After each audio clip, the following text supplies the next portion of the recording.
Tara Cafe by Alice YouTube channel လေးကနေပြီးတော့အားလုံးကိုကြိုဆိုလိုက်ပါတယ်ဆိုတော့ဒီနေ့မှာ Alice ကအားလုံးအတွက်ရင်ကုန်စိတ်လို့ရပွဲရပါတော့ပြောရမယ်ဆိုရင်မကြိုက်ခင်မှာ Alice တို့2026 2026ဆိုရဲနှစ်သက်ကိုလည်းရောက်တော့မယ်ပေါ့နော်အဲ့တော့ဒီနှစ်သက်အတွက်ကို Alice ကိုဒီ Alice ရဲ့အကုန်လုံးပေါ့နော်ဒီ Alice ဒီ pick up ပိုင်းတင်ရဲ့အမြဲတမ်းတောင်းဆိုနေကြတာဒီ2026အတွက်ကံကြမ္မာ reading လေးကိုတင်ပေးပါအောင်နဲ့နေ့တော့နောက်ကျသွားတယ်ဆိုပေမဲ့လည်းဒီကြာမှီနေသေးရဲ့ပေါ့နော်အဲ့တော့ဒီတစ်ခါမှာ Alice က2026အတွက်ကိုကြုံတွေ့ရမယ်ကံကြမ္မာအပြောင်းလဲတွေအနေမြင့်တက်ကြတွေဒါအပြင်ဘလိုယာတွေကကိုယ်တည်ဆောင်ပြီးတော့ကောင်းတဲ့အရာတွေဖြစ်ကိုရောက်ရှိစေမှာလဲဆိုတဲ့အပိုင်းလေးတွေကို Alice ကပြပေးသွားမှာဖြစ်ပါတယ်အဲ့တော့ Alice နဲ့တူတူ region လေးကိုနားထောင်ကြည့်ရအောင်ပေါ့နော်ဆိုတော့အဓိကအပိုင်း၃ပိုင်းဖြစ်တဲ့အရင်လိုပဲပိုင်း1ပိုင်း2ပိုင်းနံပါတ်3ဆိုပြီးတော့ခွဲထားပါတယ်အဲ့တော့ကိုကြိုက်နေတဲ့ရာပုံလေးကိုရွေးချယ်ပြီးတော့ပိုင်းနဲ့လိုက်ခေါင်းစဉ်အောက်မှာတွားပြီးတော့နားထောင်လို့ရပါတယ်ဆိုတော့တနစ်တာ reading ဖြစ်တဲ့အတွက် Alice တို့အတက်နိုင်ဆုံးတော့အနည်းဆက်ဆုံးတူအောင်တနစ်တာလုံးအတွက်ကိုခြုံပြီးတော့ Alice ပြောပေးထားပါတယ်အဲ့တော့ဒါနောက်ထပ်ဗီဒီယိုပိုင်း1ပိုင်း2ပိုင်း3ဗီဒီယိုအသီးသီးစီမှာပြန်ပြီးတော့တွေ့ကြရအောင်เนาะပိုင်း1လေးတွေအားလုံးပဲမင်္ဂလာပါလို့ Alice ကနှုတ်ဆက်ချင်ပါတယ်ဆိုတော့ဒါလာမယ့်2026မှာ Alice ကကြိုပြီးဆူတောင်းပေးထားပါတယ်စိတ်ချမ်းသာကိုကျန်းမာနေဖို့ဘေးဘီယာတွေကင်းဝေးပြီးတော့အကောင်းဆုံးဖြတ်တန်းနိုင်ပါစေဆိုပြီး Alice ကကြိုပြီးဆူတောင်းပေးထားပါတယ်ဆိုတော့ Alice ဒီပိုင်း1လေးတွေရဲ့ reading လေးကို Alice ပြပေးသွားပါမယ်အဲ့တော့ပိုင်းနံပါတ်1လေးတွေကပထမဆုံးအနေနဲ့ Alice တို့2026မှာဘယ်လိုစိတ်ခံစားချက်တွေဘယ်လို emotional attach တွေဖြစ်နေလဲ energy ပေါ့နော်ဆိုတော့ပိုင်း1လေးတွေရဲ့ energy ကို Alice ကအရင်ဖတ်ကြားပေးပါမယ်အဲ့တော့2026တကယ်တမ်းပြောရမယ်ဆိုရင်အခုလက်ရှိ Alice ပိုင်း1ကိုစာပြီးကြည့်လိုက်တဲ့အခါမှာပိုင်း1လေးတွေကဒီ2026ဆိုရဲနှစ်သက်မှာသူတို့အတွက်ကိုရွေးချယ်စရာတွေများတယ်စဉ်းစားစရာတွေများတယ်နောက်ကျော်မလုံစရာပြောရမယ်ဆိုရင်နောက်ကျောမလုံစရာဆိုတော့ Alice တို့ဘာပြောချင်တာလဲဆိုတော့ကိုကဒါတစ်ခုကိုလှုပ်လိုက်တယ်ဒီဟာတစ်ခုကိုစီစဉ်လိုက်တယ်ဆောင်ရွက်လိုက်တယ်တခုကိုရှိမှဖြစ်ပြသွားတယ်အဲ့ဒါကြီးကိုလှုပ်ပြီးသွားမှငါလှုပ်တာမှန်ရဲ့လားမှားသွားပြီလားအဆင်ပြေပါမလားထပ်ပြီးတော့ပဲအဲ့ဒါကိုငါသွား try ရင်ကောင်းမလားအဲ့လိုကွာအခုလက်ရှိရောက်နေတဲ့နေရာကိုလည်းမတင်မကြနောက်ပြန်လှည့်ရမလို့ရှေ့ဆက်သွားရမလို့စိတ်မျိုးတွေပြောရမယ်ဆိုရင်တော့မတင်မကြစိတ်လို့ပြောလို့ရတဲ့အနေအထားမျိုးတွေ Alice တို့ရှိနေတတ်တယ်မြင်ရရဲဆိုတဲ့ပုံစံမျိုးတွေတော့ကတ်တရတော့ပြပေးထားတယ်စိတ်ထဲမှာဘယ်လိုပြောရမလဲမလုံမကြုံတာပေါ့မလုံမကြုံတာဆိုပေမဲ့တခုတော့ပြောချင်တာလေမပြတ်မသားနဲ့ဟိုဟာလိုဒီဟာလိုတော့လုံးဝကြီးမတင်မကြားမှုကြီးပေါ့နော်အဲ့လိုမျိုးဖြစ်နေရမဟုတ်စိတ်ပိုင်းဆိုင်ရာအရာဖြစ်တာသူတို့ရွေးချယ်မဲ့ຢာတော့သူတီးတန့်ရှိပြီးသားဘာလုပ်မယ်ဘယ်ဟာလုပ်မယ်တို့ပေမဲ့ဒါလေးလုပ်ရင်ကောင်းမလားဟိုဟာလေးလုပ်ရင်ကောင်းမလားဆိုတဲ့စိတ်မျိုးလေးဝင်တတ်တာပေါ့နော်အဲ့လိုမျိုးမတင်မကြားလေးဖြစ်တတ်တယ်တဲ့တို့ပေသည့်ခုနက Alice ပြောသလိုပဲကိုလုံးရမယ့်အရာကိုဘယ်ဟာတွေတာဝန်ယူပြီးလှုပ်ဆောင်ရမလဲဘယ်ဟာတွေကိုစီစဉ်ဆောင်ရမလဲဆိုတဲ့အရာတော့သူ့ plan နဲ့သူရှိပြီးသားအဲ့တော့စိတ်ပိုင်းဆိုင်ရာအရာဆိုရင်တော့ Alice မြင်ရတဲ့တော့ကတော့ပိုင်ဝမ်းလေးတွေရာဒီ2026ထဲမှာကိုယ့်အတွက်ကိုဒီထက်ပိုပြီးတော့နေရာရလာမယ့်အရာတွေဒီထက်ပိုပြီးတော့2025မှာတာဝန်မကြေခဲ့တဲ့အရာတွေပြောရမယ်ဆိုရင်တော့2025မှာကိုအတွက်ပေါ့နော်အခွင့်အရေးတွေအခွင့်အလန်းတွေတို့မို့ကိုရရှိမဲ့အခြေအနေတခုအခွင့်ဘယ်လိုပြောရမလဲa chance တခုပေါ့အဲ့လိုမျိုးမရခဲ့ရမျိုးရှိရင်2026မှာလုံးဝအဲ့ဒီအရာအဲ့ဒီနေရာကိုရအောင်လုပ်မယ်ရအောင်သွားမယ်ဆိုရဲစိတ်မျိုးနဲ့အတ္တအရန်ဖြစ်နေတဲ့ပုံစံမျိုးကိုမြင်ရတယ်သိလားအဲ့လိုမျိုးအတ္တဖြစ်နေုံနဲ့မကဘူးသူတို့တွေကကိုလိုချင်တဲ့နေရာကိုသွားချင်နေရာကိုသွားချင်နေတဲ့မှုနဲ့ဆိုတော့လေချင်စိတ်ပေါ့ပြောမှဆိုလှုပ်ချင်စိတ်ဒီဥစ္စာကိုစူးစမ်းခြင်းစိတ်အဲ့လိုပုံစံမျိုးတွေပါနေတော့အရန်အားရဖို့ကောင်းတယ်ပြောချင်တာ Alice တို့ကအခွန်တက်ကြီးပဲဒီနေရာကြီးကိုရောက်မယ်ရပြီပတ်စံရရင်ကျင်းတဲ့ဆိုတဲ့ပုံစံမျိုးအဲ့လိုပုံစံမျိုးမဟုတ်ဘဲဒီနေရာကိုရောက်ဖို့အတွက်ကငါတကယ်ဝါသနာပါတဲ့ဟာငါတကယ်လုပ်ချင်တဲ့အရာဆိုတဲ့စိတ်မျိုးနဲ့လုံးဝကိုရီမန်းချက်မြင့်မြင့်နဲ့တွားချင်တယ်လုပ်ချင်တယ်ဆိုတဲ့စိတ်မျိုးတွေပါ Alice တို့အမြင်တွေကအထိုင်ကတိုင်းကြတဲ့စိတ်မျိုးပေါ့ဒီလား Okay ဒီဟာကိုဘာကြောင့်လုပ်ချင်တာလဲ reason ဆိုတဲ့အကြောင်းပြချက်ရှိနေတယ်တကယ်လည်းအကြောင်းပြချက်ကကိုတက်ခိုင်းအောင်ကိုလည်းဖြစ်ချင်နေတဲ့အရာအဲ့လိုပုံစံမျိုးလေး Alice ကတော့မြင်ရတယ်ဒါအပြင်ကိုယ်တိုင်ကိုလေပြောမှဆိုရင်ကိုပျော်ရွှင်ရဖို့ကိုစိတ်ချမ်းသာဖို့အတွက်ကိုဘယ်လိုပြောရမလဲကိုရဲ့စိတ်ပိုင်းဆိုင်ရာကိုလေ sport ပေးမဲ့အမျိုးသားကိုထက်အသက်ကြီးနိုင်တဲ့အမျိုးသားတစ်စုံတစ်ယောက်ပေါ်လာတတ်တယ်ဒါပေမဲ့အမျိုးသားတစ်စုံတစ်ယောက်ပေါ်လာတတ်တယ်ဆိုတဲ့နေရာမှာမေးစရာရှိတာဆွေမျိုးသားချင်းနဲ့ရလားဒါမှမဟုတ်လုံးဝမသိရတဲ့တစ်စုံတစ်ယောက်ကပေါ်လာတာမျိုးလားဆို Alice ကတော့ဆွေမျိုးသားချင်းနဲ့ရဆိုတဲ့ပုံစံမျိုးပဲမြင်တယ်အဲ့တော့ပေါ်လာတယ်ဆိုတာကအရင်နှစ်တွေနဲ့မတူဘဲနဲ့ဒီလူရဲ့ sporting ကကိုယ့်ပေါ်ပို့ပြီး influence များလာတာမျိုးပေါ့အဲ့တော့အဖေလည်းဖြစ်နိုင်တယ်ဦးလေးလည်းဖြစ်နိုင်တယ်အကိုလည်းဖြစ်နိုင်တယ်မောင်လေးလည်းဖြစ်နိုင်တယ်ကိုယ့်ရဲ့ boyfriend တွေကိုယ့်ရဲ့တငယ်ချင်းတွေလည်းဖြစ်နိုင်sorry ဆွေမျိုးဆိုတော့ boyfriend တော့မပါတော့ဘူးပေါ့ကွယ်ဒီကိုယ့်ရဲ့ဒီဆွေမျိုးဒီ sorry နီးစပ်ရာပေါ့နော်ကိုတော်ဝင်ခွဲဘာညာကိုနဲ့အဆက်အနွယ်ရှိမဲ့လူအဲ့လူတွေကကိုယ့်ပေါ်မှာ sporting ပေးတဲ့ပုံစံမျိုးတွေမြင်ရတယ်အဲ့လိုမျိုး sporting ပေးတာကြောင့်လေ ကိုယ်တိုင်ကပို့ပြီးတော့ကောင်းတဲ့အရာတွေရလာဖို့များတယ်အဲ့တော့စိတ်ပိုင်းဆိုင်ရာကြီးထောက်ပံ့ပေးတဲ့လူတွေလို့ပြောလို့ရတဲ့ပုံစံမျိုးတော့ Alice ကတော့မြင်ရတယ်ဒါကတော့2026ရဲ့ပြောရမှာဆိုဒီတစ်နှစ်တာလုံးမှာဟိုအမြဲတမ်းခုနလိုမျိုးတွေးဝေလိုက်ဒါပေမဲ့လှုပ်ချင်တဲ့ဥစ္စာကိုကိုယ်တိုင်လုပ်မယ်ဆိုပြီးစုံမဲ့ချက်ချရတယ်ဒီလိုမျိုးလေးတွေသွားနေရမယ်ဆိုတဲ့ပုံစံမျိုးပေါ့စိတ်ညစ်တဲ့ခံစားချက်မျိုးဝင်တတ်လားဆိုရင် yes ဝင်တတ်တယ်သို့ပေမဲ့လေသူတို့စိတ်ထဲမှာတာဝန်ယူမှုတာဝန်ခံမှုဆိုတဲ့အရာကြီးရှိနေရဖြစ်တဲ့အတွက်အမြဲတမ်းစိတ်ရတဲ့စိတ်ပင်ပန်းနေဆိုတဲ့စိတ်ကြီးကနေရာမယူထားနိုင်ဘူးလို့တော့ Alice ကတော့မြင်ရတယ်အဲ့တော့စိတ်အတွက်ကတော့ Alice ကတော့ဘယ်လိုပဲဖြစ်ဖြစ်ကျေနပ်ပါတယ်ဒီလိုစိတ်မျိုးလေးရှိနေတာဘယ်လိုပဲဖြစ်ဖြစ်ဟို Alice တို့အရင်စိတ်ညစ်နေတာစိတ်တက်ကြနေတဲ့ခံစားချက်မျိုးတွေ2026ထဲမှာတိတ်မတွေးရဘူးလို့ပြောရမှာပေါ့နော်အဲ့တော့ Alice တို့ပထမဆုံးဒီစီးပွားရေးနဲ့ပတ်သက်တဲ့ဥစ္စာလေးကိုတွက်ကြမယ်ပေါ့နော်အဲ့တော့2026ထဲမှာကိုယ့်ရဲ့စီးပွားရေးငွေကြေးအခြေအနေကဘယ်လိုရှိမလဲ2026ထဲမှာကိုယ့်ရဲ့စီးပွားရေးငွေကြေးအခြေအနေနဲ့ပတ်သက်ပြီးတော့ Alice ကိုမြင်ရတာကတော့ပိုင်ဝမ်ကကြတော့လေခုနက Alice ရှေ့မှာလည်းပြောခဲ့ရပေါ့နော်စူးစမ်းကြည့်စိတ်လှုပ်ချင်စိတ်ကန်ချင်စိတ်ဒီညောင်ကရအောင်ရမယ်စိတ်ရှိနေတယ်သူတို့ဒီထက်ပိုပြီးဒဇင်းမြင့်တဲ့နေရာကိုရောက်ချင်နေပြီသွားချင်နေပြီအဲ့ဒါကြောင့်မလို့စူးစမ်းမှုအားထုတ်မှုကတော့အများကြီးစိုက်ထုတ်ထားမှာတော့တေချာပေါက်ပဲတေချာလဲဒီကိုလှုပ်ချင်တဲ့အရာတစ်ခုပေါ်မှာစိတ်ရောကိုရောထည့်ထားတဲ့ပုံစံမျိုးရှိရဲဒါပေမဲ့ခုနက Alice ပြောသလိုမျိုးပေါ့ကိုမယုံမကြည်စိတ်လေးတွေတော့ရှိနေရလေးရောနည်းနည်းရှော့ပြီစီဝိုင်းမှာနည်းနည်းအပြိုင်ဆိုင်တိုက်ခတ်လေးရှိရဲအထူးသဖြင့်အဲ့ဒီလူတွေကကိုမတင်ထားတဲ့လူတွေဖြစ်နေတတ်တယ်ကိုမတင်ထားတဲ့လူဆိုတာသိရမလားလုံးဝဒီတယောက်ကတော့ short တက်လို့ရပါတယ်အေးဆေးပဲငါနဲ့ကအကြောင်းမို့လို့ဖို့ကင်မဲ့တုံးမလဲကိုနဲ့ကစီးပွားတူပြိုင်ပတ်ဆိုတော့ဒါတငယ်ချင်းပဲဒါပေမဲ့အဲ့တငယ်ချင်းကြီးကဒါလိုက်ပါတော့ကိုနဲ့ဒီလိုတိနေတဲ့သူရင်းနှီးရဲ့သူကိုမတင်ထားတဲ့သူဆိုကိုနဲ့စီးပွားတူပြိုင်မဲ့တငယ်ချင်းလည်းဖြစ်မဲ့လို့ဖို့ကင်မဲ့လည်းဖြစ်ရင်ဖြစ်မဲ့အဲ့ဒီလူကကိုကိုတိုက်ခိုက်နေတယ်လောက်တာမျိုးအတိုက်ခိုက်ဆိုတာဒီမှာကိုနဲ့ပါအပြိုင်ဆိုင်လေးဖြစ်ပြီးတော့ကွာကိုလိုက်ပြိုင်ဆိုင်နေရဆိုတဲ့ပုံစံမျိုးပေါ့အဲ့လိုပုံစံမျိုးခံစားချက်လေးတွေဝင်တတ်တယ်လို့ Alice ကတော့မြင်ရတယ်စီးပွားရေးနဲ့ပတ်သက်ပြီးတော့ Alice အရန်အားရတယ်ဘာဖြစ်လဲသလားငွေချင်းနဲ့ပြီးတော့လူဆိုတာကလေစူးစမ်းရင်လေဘယ်နေရာမဆိုဟိုဘယ်လိုပြောရမလဲအနည်းနဲ့အများပဲကွာမယ်အများကြီးရနေနေပဲကွာသွားလိမ့်မယ်တေချာကတော့ Alice တို့ဟိုတွားနေရပုံမှန်တွားနေရဖြစ်တဲ့တော့ကိုယ့်အတွက်ကိုလည်း chance တွေအခွင့်အရေးတွေဒီထက်ပိုကောင်းတဲ့အရာတွေဝင်နေမယ်အဲ့လိုအကြောင်းမို့လေပိုင်ဝမ်းနေရလေငွေချင်းနဲ့ပတ်သက်ပြီး Alice မမြင်ရတော့က2026တစ်နှစ်ပတ်လုံးမှာခုနကလည်းမျိုးစိတ်တက်နဲ့ညစ်ရတာဘာလဲကျမစီးပွားရေးနဲ့ပတ်သက်ပြီးဘာစိတ်ညစ်ရလဲဆိုရင်အပြိုင်ဆိုင်ရှိလို့လိုက်တိုက်ခိုက်နေတာမို့လို့စိတ်မချမ်းသာဘူးဒီလူကငါ့ကိုသူတို့ကဒီလိုမျိုးလုပ်လိုက်ပြန်ပြီငါဒီလိုမျိုးငါနဲ့အပြိုင်လိုက်လုပ်နေရတာဒီလိုမျိုးစိတ်ပဲရှိရင်ရှိနေမယ်စီးပွားရေးကမကောင်းဆိုတဲ့အနေအထားမျိုးတော့မမြင်ဘူးဒါပေမဲ့အပြိုင်ဆိုင်ရှိတော့ကိုကလည်းနည်းနည်းတော့နောက်မကြကြံကြအောင်တော့တွားနေရတာပေါ့လေနော်စီးပွားရေးကြောင့်ရိုင်းစိတ်ညစ်ရဆိုတဲ့ပုံစံမျိုးမမြင်ဘဲနဲ့တေချာတော့ကိုယ့်ရဲ့ business မှာ partner တွေမကောင်းတဲ့လူကလည်းပေါ်လာနိုင်တယ်တစ်ဖက်ကလည်းကိုယ့်ကိုလမ်းပြခေါ်သွားပြီးမယ်ကိုယ့်ကိုလေအဲ့လိုမျိုးဟိုလုံးဝကွာအစ်စ်ပေါ့နော် business အစ်စ်လို့ Alice ကတော့ပြောတာထက်ဆိုင်ကိုယ့်ကိုနာမည်အစ်စ်လုံးဝဒီယာကြီးကိုလုံးမယ်ဆိုပြီးတော့မထင်ထားပေမဲ့လည်းလုံးဖြစ်သွားတယ်ဆိုတဲ့ပုံစံမျိုးကိုဆွဲခေါ်လာနိုင်မဲ့လူတွေလည်းပေါ်လာတတ်တယ်လို့ Alice ကတော့မြင်တယ်အဲ့တော့2026ထဲမှာပိုင်ဝမ်းလေးတွေကစီးပွားရေးအစ်စ်လောက်ရတာမျိုးတွေသို့မဟုတ်နာမည်အစ်စ်ကိုကချဲ့ထွင်မဲဆိုရယ်စဉ်းစားထားတဲ့အရာတခုကိုခြေလန်းစားရတဲ့ပုံစံမျိုးပေါ့ဒါပေမဲ့အောင်မြင်လားဆို yes အောင်မြင်တယ်ငွေလဲကုန်တတ်တယ်အဲ့ငွေအစားလဲကိုယ့်အတွက်ကိုကောင်းမွန်တဲ့အရာတွေပေါ့နော်ပြောမှဆိုကောင်းမွန်တဲ့အရာဆိုတာအကျိုးအမြတ်ပေါ့ဒီလိုမျိုးလေးတွေပြန်ပြီးတော့ရနိုင်တဲ့ပုံစံမျိုးမြင်တယ်အဲ့တော့ငွေကြေးကတော့လုံးဝကိုခြေစလုံးမွေးဆိုတဲ့ပုံစံမျိုးအတိုင်းပေါ့နော်ပြီးတော့ကျတော့လေငွေကြေးနဲ့ပတ်သက်ပြီးတော့ကိုကမိသားစုကိုတဖန်ပြန်ပြီးတော့ထောက်ပံ့ပေးနိုင်တဲ့အခြေအနေတခုမိသားစုဖြစ်စေခြင်းတဲ့အရာတခုကိုလုပ်ပေးရတဲ့ပုံစံမျိုးလေးတွေမြင်ရတယ်အခက်အခဲတွေကနေပြီးတော့ရှိတယ်မရှိဘူးမဟုတ်တို့ပေမဲ့ခွဲထွက်ပြီးတော့ကိုရန်အောင်မြင်အောင်လုပ်နိုင်တဲ့ feeling မျိုးအဲ့တော့စီးပွားရေးနဲ့ပတ်သက်ပြီးတော့ Alice ကတော့နည်းနည်းစိတ်ချရတယ်ငွေကြေးနဲ့ပတ်သက်ပြီးတော့စိတ်ချရတယ်ပိုင်ဝမ်းလေးတွေတစ်နှစ်ပတ်လုံးမှာငွေကြေးနဲ့ပတ်သက်ပြီးတော့အဆင်ပြေနေမဲ့အနေအထားမျိုးရှိရဲအနောက်ရှက်လေးပဲနည်းနည်း view site ပဲเนาะအဲ့တော့ Alice တို့အခြေရေးဆိုတဲ့ခေါင်းစဉ်ရောက်လေးကိုတွားလိုက်ရအောင်အခြေရေးနဲ့ပတ်သက်ပြီးတော့ရင်တော့ပိုင်ဝမ်းလေးတွေက Alice မြင်ရတော့ပြောရမယ်ဆိုရင်တော့လ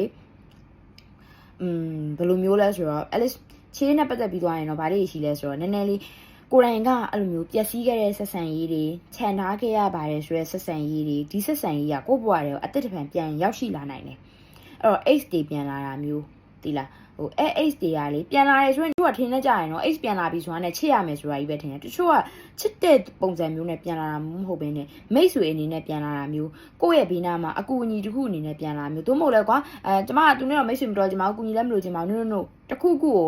သူကကိုယ့်အကူအညီပေးရကိုကသူ့အကူအညီပေးရအချိတ်အဆက်တစ်ခုရှိနိုင်မဲ့အနေအထားမျိုးနဲ့ကိုယ့်ရဲ့အနည်းနာဝင်းကျင်ကိုဒီလိုမျိုးကိုယ့်ရဲ့ဒီချစ်လာပါဆိုတော့ပေါ့နော်ဒီ X တွေကပြန်ရောက်ရှိလာနိုင်တယ်ဆိုတဲ့ပုံစံမျိုးလေးမြင်ရတယ်တွေ့မဲ့အနှောက်ယှက်ပေးဘူးတော့မဟုတ်ဘူးအကူအညီဆိုတာထက်ကွာတယောက်အကျိုးတယောက်ပြုတယ်ဆိုတဲ့ပုံစံမျိုးပေါ့အဲ့လိုပုံစံမျိုးနဲ့ပြန်ရောက်ရှိလာမယ်ဒါပေမဲ့ Alice တခုပြောမယ်X နဲ့ရီးစားပြန်ဖြစ်မယ်ဆိုတဲ့ဥစ္စာကိုတော့ Alice မပြောဘူး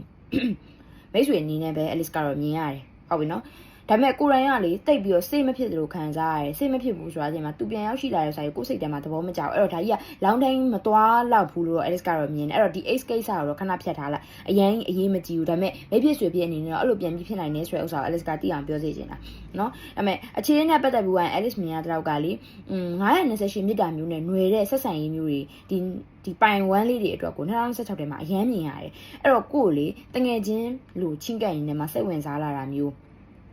ကို့အနီးနားမှာတငယ်ချင်းလိုမျိုးနေရနေကို့ဘောသဘောကျတဲ့ခံစားချက်တိုးလာတာမျိုးမယုံမလဲလေးဖြစ်ရတဲ့ပုံစံမျိုးလေးပေါ့အဲ့လိုပုံစံမျိုးလေးရှိလာနိုင်တယ်လို့ Alice ကတော့မြင်ရတယ်နော်ပြီးတော့ကျတော့နောက်တစ်ခုကကျတော့အကယ်၍ဒီပိုင်ဝမ်းကိုရွေးချယ်လာတဲ့သူတွေမှာချစ်သူကြီးစားအတွဲတွေပါတယ်ဆိုရင်တော့ဒီအတွဲတွေချစ်သူကြီးစားတွေကမိဘတွေပါနေမိတ်ဆက်ပေးရတာဒါမှမဟုတ်လည်းမိဘတွေတိပြီးသားဆိုလဲနောက်တစ်ဆင့်တက်ပြီးတော့ဒီထက်ပိုပြီးတော့ကွာ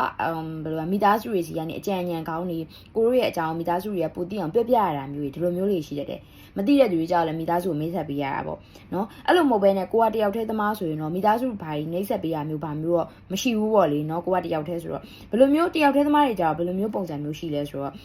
ကိုယ့်ရဲ့အနီးနားဝန်းကျင်မှာမမျော်လင့်ပဲနဲ့ကိုယ် relationship နဲ့ပတ်သက်ပြီးတော့ကွာမိကုန်းထုတ်စရာလေးတွေတချို့တယောက်တလေတည်မလားအဲ့လိုနင် relationship မရှိသေးဘူးလားနင်မရသေးဘူးလားအဲ့လိုမျိုးပြောလိုက်တဲ့စကားကြောင့်ကိုယ်တိုင်ကလေrelationship ကိုငါဘာလို့အခုချိန်ထိမရသေးရလဲအဲ့လိုမျိုးစဉ်းစားစရာမိကုန်းနေနဲ့ပြန်ပေါ်တတ်တယ်ပြောလို့ဆို dark psychology ပေးရဲ့ပုံစံမျိုးအဲ့ Alice ပြောချင်တာ single သမားတွေဒီစုံတယောက်ကကိုယ် relationship မရှိသေးလို့ခနဲ့တာပြောတာခနဲ့တာပြောတာဘာညာကွီးကွာလို့စိတ်ထဲမှာမထားပါနဲ့အာယုံနဲ့မရောက်ပါနဲ့အဲ့လိုပဲ Alice ကတော့ပြောချင်တယ်စိတ်ထဲအရင်မထည့်ထားနဲ့ဆိုတဲ့ပုံစံမျိုးပေါ့နော်အဲ့ဒါလေးတော့ကလေးတွေကတော့ပြပေးထားတယ်အဲ့တော့တိလဲသိချင်ကြလိမ့်မယ်ဘာဖြစ်လို့လဲဆိုတော့ဒီပိုင်ဝမ်းလေးတွေထဲမှာ carry single လေးတွေပိုင် relationship နဲ့ပတ်သက်ပြီးတော့များရီးစားတွေပိုင်များရနိုင်လားဘာလားပေါ့နော် Alice ကမြင်ရတော့ကရနိုင်လားဆို yes ရနိုင်တယ်ဒါပေမဲ့ Alice ကလေဘယ်နှစ်လပိုင်းလောက်ဒီမှာမြင်ရတယ်ဆိုတော့6လပိုင်းတို့10လပိုင်းတို့လောက်ဒီမှာ relationship နဲ့ပတ်သက်ပြီးရင် single သမားတွေရီးစားရနိုင်တဲ့အနေအထားမျိုးကြီးရှိရလို့တော့မြင်တယ်တိုးပေမဲ့ Alice ဘယ်နေရာခိုင်နှုန်းလောက်ကို Alice ပြောနိုင်လဲဆိုရင်အနည်းဆုံးတော့ Alice တို့နည်းနည်းလေး single တတိုင်းရင့်နေဆိုရဲလူတွေကပို့ရသွားနိုင်တယ်နော်လူရဲဆိုရဲလူတွေထက်ဆိုင်ရင့်နေဆိုရဲလူတွေကပို့ရဥပမာဆိုကျမလေးရီးစားမထားတာ2နှစ်ရှိပြီ3နှစ်ရှိပြီဒါများနေပြီလေအဲ့လိုလူမျိုးတွေ relationship ဖြစ်သွားတတ်တယ် relationship ရတတ်တယ်ပြောတာဒီလား single တတိုင်းရင်းတဲ့သူတွေပို့ပြီးတော့ရတဲ့ပုံစံမျိုးမြင်တယ်အခြေရေးကတော့စမ်းပွင့်နေဆိုတာထက် Alice ကပြောသလိုမျိုးပဲစမ်းပွင့်နေဆိုတာထက်ကိုအနီးနားကိုတဖြည်းဖြည်းချင်းချင်းကပ်လာမဲ့သူတွေရှိနေတာတငယ်ချင်းလိုမျိုးဆက်ဆံရေးတွေအဲ့လိုပုံစံမျိုးလေးရှိနေအနေထားဒါပေမဲ့အကယ်၍ရီးစားရှိတဲ့သူဆိုရင်တော့ Alice ကသတိပေးချင်တာတော့ third party ဆိုတာနောက်တစ်ယောက်ကြီးကိုလာပြီးကြိုက်ပြီးဖောက်ပြန်တဲ့ကိစ္စမျိုးဒါဆိုတာထက်အဲ့လို HD ဝင်လာတော့ကွာနည်းနည်းလေးဘယ်လိုပြောရမလဲအာယုံနောက်စရာလေးနည်းနည်းဖြစ်တာပေါ့လေနော်အဲ့လိုပုံစံမျိုးလေးရော Alice ကတော့မြင်တယ်အဲ့တော့အခြေအနေနဲ့ပတ်သက်ပြီးရင်တော့နည်းနည်းတော့သတိကြီးစွာသတိထားပြီးပေါ့နေပါလို့ Alice ကတော့ပြောချင်တယ်နော်ဂယုတစိုက်နေရင်တော့ရတယ်လုံးဝမကောင်းတာမျိုးတော့ Alice ကတော့မမြင်ရဘူးတိလားတေချာတော့ကွာရီးစားရှိတဲ့သူတွေကကြောက်လေအဆင့်တက်နိုင်တယ်အဆင့်တက်တယ်ဆိုတော့ခုနကလို family ဘာကြီးမိတ်ဆက်ပေးရမျိုးဘာမျိုးဆိုတော့လေတကယ်တမ်းပြောရမယ်ဆိုရင်အကယ်၍ဒီပိုင်ဝမ်းထဲမှာရွေးချယ်ထားတဲ့သူတွေထဲမှာ relationship ရှိနေတဲ့သူဆိုရင်တော့100မှာအနည်းဆုံးAlice 100လုံးတော့မပြောဘူးနော်100မှာအနည်းဆုံး10ယောက်percentage တော့နေဒါပေမဲ့ Alice တို့မပြောမဖြစ်ကပြတ်ထားတော့ပြောရမယ်ဆိုရင်တော့10ယောက်အယောက်20ဝန်းကျင်လောက်ကတော့အိမ်အောင်ကြတာလက်ထက်ရတာမျိုးဖြစ်တတ်တယ် single မဟုတ်ဘဲနဲ့เนาะဒီတိုင်း relationship ရှိတဲ့သူတွေအများစု Alice မြင်ရတဲ့လောက်ပေါ့เนาะအဲ့လိုပုံစံမျိုးလေးတော့တွေ့ရဒါကတော့အခြေရေးပိုင်းပေါ့เนาะ2016ထဲမှာအဲ့တော့ Alice တို့နောက်တစ်ခုဗာလေးရှိအောင်မလဲဆိုရင်အခြေပြီးသွားရင်ပညာရေးเนาะပညာရေးနဲ့ပတ်သက်ပြီးသွားရင်တော့2016ထဲမှာကံကောင်းလားဗာလေးဆင်ကျင်ရမလဲဆိုရင်တော့နှစ်ဖက်ခွာနေတဲ့ပုံစံမျိုးအထူးသဖြင့်2016ထဲမှာကိုယ့်ရဲ့ပညာရေးကနည်းနည်းလေးနှိကွေးနေတဲ့ပုံစံမျိုးလို့ Alice ကတော့မြင်တယ်အကယ်အခုချိန်မှာတည်ရမှာ energy အရန်ပြေဝနေရလုံမယ်တွားမယ်ငါစူးစမ်းမယ်ဆိုတဲ့စိတ်မျိုးရှိနေတော့မှ2016ထဲမှာနည်းနည်းလေးအီလေးဆွဲနေတယ်အထူးသဖြင့်ခန္ဓာကိုယ်ကိုယ့်ရဲ့ခန္ဓာကိုယ်ကလေအိတ်ချင်တယ်စားချင်တယ်ဒီတိုင်းပဲငြိမ်လေးပဲနေချင်တယ်ဆိုတဲ့စိတ်မျိုးကြောင့်တော့အဲ့လိုပညာရေးနဲ့ပတ်သက်ပြီးသွားရင်တော့နည်းနည်းလေးပြင်းရတဲ့စိတ်မျိုးလေးတွေဝင်တတ်တယ်အဲ့တော့နည်းနည်းတော့ Alice ကတော့လေဖြစ်နိုင်မယ်ဆိုရင်တော့ဂိုးတွေကိုလေ Alice အခုလိုမျိုး2025နှစ်ကုန်ကန်ဒီမှာ2016လည်းငါဘယ်ပညာရေးကိုဘာလုပ်မယ်ဘယ်ဆိုပြီးတော့ကြိုပြီးတော့ plan ချထားစေခြင်းတယ်ဘယ်လိုပဲအီနဲ့မနေစေခြင်းကွာအီလေမဖြစ်စေခြင်းသိရမလားဒါပေမဲ့တခုတော့ Alice မြင်ရတဲ့လောက်ကတော့2026ထဲမှာဒီပေါ့နော်ပညာရေးနဲ့ပတ်သက်ပြီးသွားရင်ကိုယ်တိုင်ကကျောင်းစားတက်ရပါမယ်ဆိုရဲလူတွေပညာရေးလမ်းခီးတစ်ခုကိုဆက်လျှောက်ရမှာပဲဆိုရဲလူတွေကြတော့လေ Alice မြင်ရတဲ့လောက်ကအရင် active ဖြစ်နေတယ်အဲ့လိုဘယ်လိုပြောရမလဲဘယ်လိုလူမျိုးတွေက active မဖြစ်တာလဲဆိုတော့အခုလက်ရှိမှာတတိယနှစ်တို့နောက်ဆုံးနှစ်တို့အဲ့လိုမျိုးပေါ့နော်ပညာရေးလမ်းကြောင်းတစ်ခုကိုရှောက်နေပြီးသားကြီးကွာအဲ့တော့အဲ့လိုမျိုးဖြစ်နေသူတွေက တွေက illegally ဖြစ်နေအခုမှစပြီးစူးစမ်းမယ်ဆိုရယ် junior လေးတွေကကြောင့်အရင် active ဖြစ်နေတတ်တယ်ဥပမာဆိုပထမနှစ်စတက်မယ်လို့ဘာလို့ပေါ့အဲ့လိုပုံစံမျိုးကြီးအကြောင်းအခုမှစတက်ရမယ်လူလို့အဲ့လိုမျိုးကြီးကြောင့်အရင် active ဖြစ်နေတဲ့ပုံစံမျိုးလေးမြင်ရတယ်ဟုတ်ပြီနော်ပညာရေးနဲ့ပတ်သက်ပြီးသွားရင် Alice မြင်ရတဲ့လောက်ကတော့ကိုရိုင်းကလေကိုယ့်ရဲ့ effect ကိုကိုယ့်အကိုပြန်ထိရဲ့ပုံစံမျိုးလေး Alice ကတော့မြင်ရတယ်ကိုယ့်ရဲ့ effect ကိုကိုပြန်ထိရဆိုတာဗာလဲဆိုတော့ကိုရိုင်းကဟိုဘယ်လိုပြောရမလဲစိတ်တွေအရန်လောရဲလို့စိတ်တွေအရန်များခဲ့လို့ဆရာရွေးမားတာမျိုးကြောင်းရွေးမားတာမျိုးတွေပါဖြစ်တယ်အဲ့တော့အဲ့တခုပြောချင်တာကကြတော့2026ထဲမှာကြောင်းတက်ပါမယ်ကြောင်းတက်မယ်ဒီကြောင်းပြောင်းမယ်တခုပေါ့နော် something လုံးမဲ့သူတွေအကုန်လုံးကကြတော့စိတ်အေးထားပါစိတ်အရန်မလောပါနဲ့လို့ Alice ကတော့ပြောချင်တယ်နော်ဒီ2026ထဲမှာတော့ Alice တို့မြင်ရတဲ့လောက်ကတော့ဒီပိုင်ဝမ်းလေးတွေပညာရေးကန်ကတော့ဟိုမနိုင်ဒီမနိုင်ဖြစ်နေတဲ့ပုံစံမျိုးဆိုတော့ဘာသာစကားကို3-4ခုလေးလာတာတွေပညာရေးပိုင်းဆိုင်ရာကြီးအများကြီးလောက်တာမျိုးတွေတော့မ try ကြည့်စေချင်ဘူးเนาะအဲ့တော့နိုင်ငံရဲ့ခြားကန်ဒီနည်းနည်းရှိရယ်เนาะအထူးသဖြင့်အဲ့နိုင်ငံရဲ့ခြားကိုသွားရမယ့်လူတွေကလေဘယ်လိုလူမျိုးအများစုဖြစ်တယ်လဲဆိုတော့ဒါကျန်တဲ့လူတွေလည်းသွားကောင်းသွားရမယ်ဒါပေမဲ့ Alice မြင်ရတဲ့လောက်အများစုကကြတော့နိုင်ငံရဲ့ခြားမှာကိုသွားချင်တဲ့နိုင်ငံမှာကိုယ့်ရဲ့ friendship တကယ်ချင်းတွေရှိနေပြီးသားလူအများစုသွားရတာမိသားစုတွေရှိနေပြီးသားဆွေမျိုးသားချင်းတွေရှိနေပြီးသားလူအဲ့လိုမျိုးလူတွေကအမြင်မြန်သွားရနိုင်တဲ့အနေအထားမျိုးရှိအခွင့်အလမ်းရှိရတူပေါ့ဟိုဘက်ကလည်းခေါ်မယ်ဒီဘက်ကလည်းသွားမယ်အဲ့လိုပုံစံမျိုးကြီးမြင်သွားနိုင်တဲ့အနေအထားမျိုးရှိရလို့ Alice ကတော့မြင်ရပါတယ်ဟုတ်ပြီနော်ဒါကတော့ပညာရေးအဲ့တော့ကျမ်းမာရေးလူမှုရေးနဲ့ပတ်သက်ပြီးတော့ Alice မြင်ရတော့ပြောရမယ်ဆိုရင်တော့လူမှုရေးကတော့ဘယ်လိုပြောရမလဲအခွင့်အလမ်းတစ်တွေမှာရလာတဲ့ပုံမှာ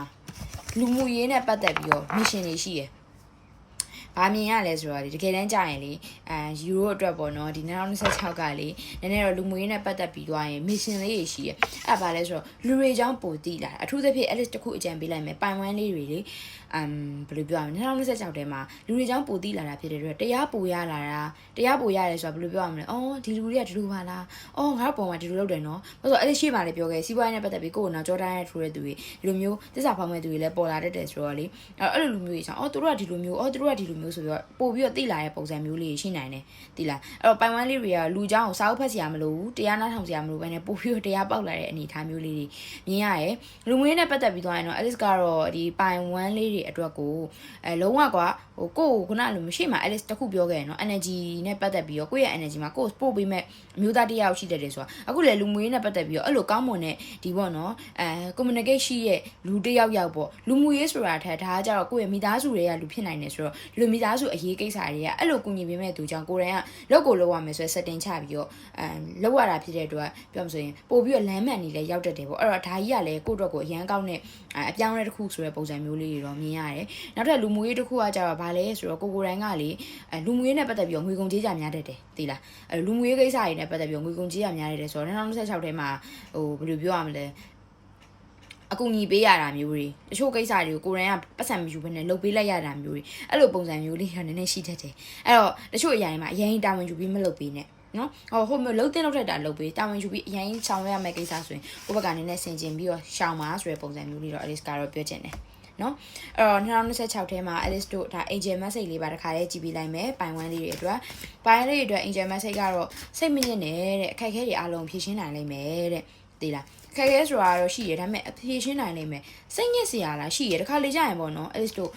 ဘယ်လိုလဲတောင်ရောမြောက်ရောရှေ့ရောနောက်ရောကစိတ်ညစ်စရာတွေကဘောင်းဆောင်လာတဲ့ဒါပေမဲ့တေချာတော့လေအောင်မြင်နေဆိုတဲ့အရာကိုရှိမှရင်ရှိအောင်နေတယ်တောင်ရောမြောက်ရောကိစ္စတွေအကုန်လုံးဖြေရှင်းနိုင်နေတဲ့အင်ဂျင်မက်စိတ်ကအဲ့လိုပေးထားတာနော်အဲ့ဒါမှစိတ်မလေးနဲ့စိတ်မထွေးနဲ့ပြောချင်တာကွာပြောချင်တာဟိုဘလောက်ပဲကိုယ့်ရဲ့ဟိုအိမ်တလုံးရှိရပဲထားရတော့အိမ်ရဲ့နောက်ကတွေရောရှေ့ရရောမြောက်ကတွေရောကိုယ့်တွေကိုဟိုဓာတ်ရည်နဲ့ထိုးကြတဲ့ထရန်အိမ်လေးကိုတို့မှထွက်ပေါက်ရှိရင်ကိုတွေကလွတ်မြောက်တယ်အဲ့လိုပုံစံမျိုးအဲ့တော့တကယ်တမ်းကို့မှာစိတ်ညစ်စရာကြီးအကုန်လုံးစုပုံလာရင်တော့ကို့မှာကိစ္စတစ်ခုခုဖြေရှင်းနိုင်ပြီဆိုတာနဲ့ဘုနာစိတ်ညစ်စရာကြီးဆိုအကုန်လုံးကလုံးဝပယ်ရှားသွားလိမ့်မယ်အဲ့တော့ဘလောက်ပဲစိတ်ညစ်စရာရှိထွက်ပေါက်ကိုအရင်ရှာပါကိုယ့်ရဲ့ဖြည့်ရှင်းဒီဘလို့ပုံစံနဲ့ဖြည့်ရှင်းမလဲကိစ္စတစ်ခုကိုဖြည့်ရှင်းလိုက်ပြီဆိုတော့နောက်တစ်ခုတည်းသူ့ဘုံလူပတ်စံအားလုံးပြည်လဲသွားလိမ့်မယ်ဆိုတဲ့ပုံစံမျိုးပြောထားတယ်စိတ်မလေးပါနဲ့စိတ်မညစ်ပါနဲ့အခုလက်ရှိရှောက်နေတဲ့လမ်းကလာအကောင်းဆုံးပါပဲဆိုတဲ့ပုံစံမျိုးလေး angel message လေးကပေးထားပါတယ်အဲ့တော့ဒီပိုင်ဝမ်းလေးတွေအားလုံးပဲ Alice ရဲ့ pick up ပိုင်း reading လေး message လေးကိုနားထောင်ပေးကြလို့အားလုံးပဲကျေးဇူးတင်ပါတယ်နော်နောက်ထပ်ပိုင်းလေးမှာ Alice တို့ပြန်တွေ့ကြမယ်နော်ပိုင်တူးလေးတွေအားလုံးပဲမင်္ဂလာပါလို့ Alice ကနှုတ်ဆက်ချင်ပါတယ်ဆိုတော့ဒီနေ့ reading လေးအတွက်ပိုင်တူးလေးတွေကို Alice က message လေးတွေဖတ်ကြားပေးသွားမှာဖြစ်ပါတယ် အဲ့တော့ကဲပိုင်တူးလေးတွေအတွက်ပေါ့နော်ဒီ2026အတွက်ကံကြမ္မာအတက်အကျနော်ကောင်းတဲ့အရာတွေဘယ်အရာတွေယူဆောင်လာမလဲဘယ်အရာတွေကတော့ကိုယ့်အတွက်သတိထားဆင်ခြင်ရမလဲဆိုတဲ့အရာလေးကိုမပြောခင်မှာ Alex ကကြိုပြီးဆူတောင်းထားခြင်းပါတယ်ဆိုတော့ပိုင်တူးလေးတွေ2026မှာစိတ်ချမ်းသာခြင်းပေါ့ကိုကြီးကျမ်းမာခြင်းနဲ့ပြည့်စုံပြီးတော့ကိုကိုယ်တိုင်ကကိုအကျိုးကိုကသူတစ်ပါးအကျိုးကိုပေါ့နော်ကိုကူညီပေးခြင်းတဲ့လူကိုပေးကမ်းခြင်းတဲ့သူကိုစွန့်ကြဲခြင်းတဲ့သူတွေကိုကူညီခွင့်ရပြီးတော့ပြောရမယ်ဆိုရင်တော့ကိုကိုယ်တိုင်ကလည်းပျော်ပျော်ရွှင်ရွှင်ချမ်းမာပေါ့နော်ချမ်းမာနေနိုင်တဲ့သူတွေကဖြစ်ပါစေ Alex ကတော့ဆူတောင်းပေးခြင်းပါတယ်ဆိုတော့ပိုင်တူးလေးတွေအတွက် Alex ကပထမဆုံးအနေနဲ့ဒါဒီ2026ထဲမှာကိုယ့်ရဲ့ energy ပေါ့နော်ကိုယ့်ရဲ့ energy အခြေအနေဘယ်လိုရှိမလဲကိုယ့်ရဲ့စိတ် energy ကိုယ့်ရဲ့ခံစားချက်ဒါတွေဘယ်လိုရှိမလဲဆိုတော့ Alex ကအရင်ဆုံးပြပေးမယ်နော်ဆိုတော့ပထမဆုံးအနေနဲ့ပိုင်တူးလေးတွေက2026ထဲမှာ Alex တို့ကကိုယ့်ရဲ့စိတ်ရဲ့အမြင့်ပြောမှဆိုရင်တော့ Alex တို့ဘယ်ရမှာဆိုရင် Alex တို့အမြင့်ကအရန်အရေးကြီးရယ် root cause ပေါ့နော်ဆိုတော့ဒီ root ကိုယ့်ရဲ့ဒီအမြင့်ကိုကိုယ်တိုင်ကကိုယ့်ရဲ့စိတ်ခံစားချက်စိတ်ရဲ့စီးဆင်းလာတဲ့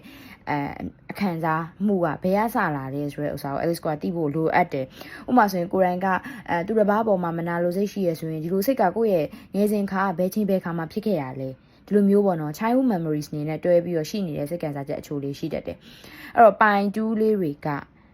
ကခုနကလိုမျိုးစိတ်မြဖြားခံရကိုယ့်ရဲ့စိတ်ရဲ့ root cause ကိုအဖြေရှာတွေ့နိုင်တဲ့ပုံစံမျိုးရှိရလို့ Alex ကတော့မြင်ရတယ် energy ရပါတော့အဲ့တော့ပြောချင်တာကဘာလဲဆိုတော့ကိုယ့်ရဲ့ဘဝရဲ့အခက်အခဲတော်တော်များများကိုပိုင်တူးလေးတွေက2026ထဲမှာဖြေရှင်းနိုင်နိုင်မယ်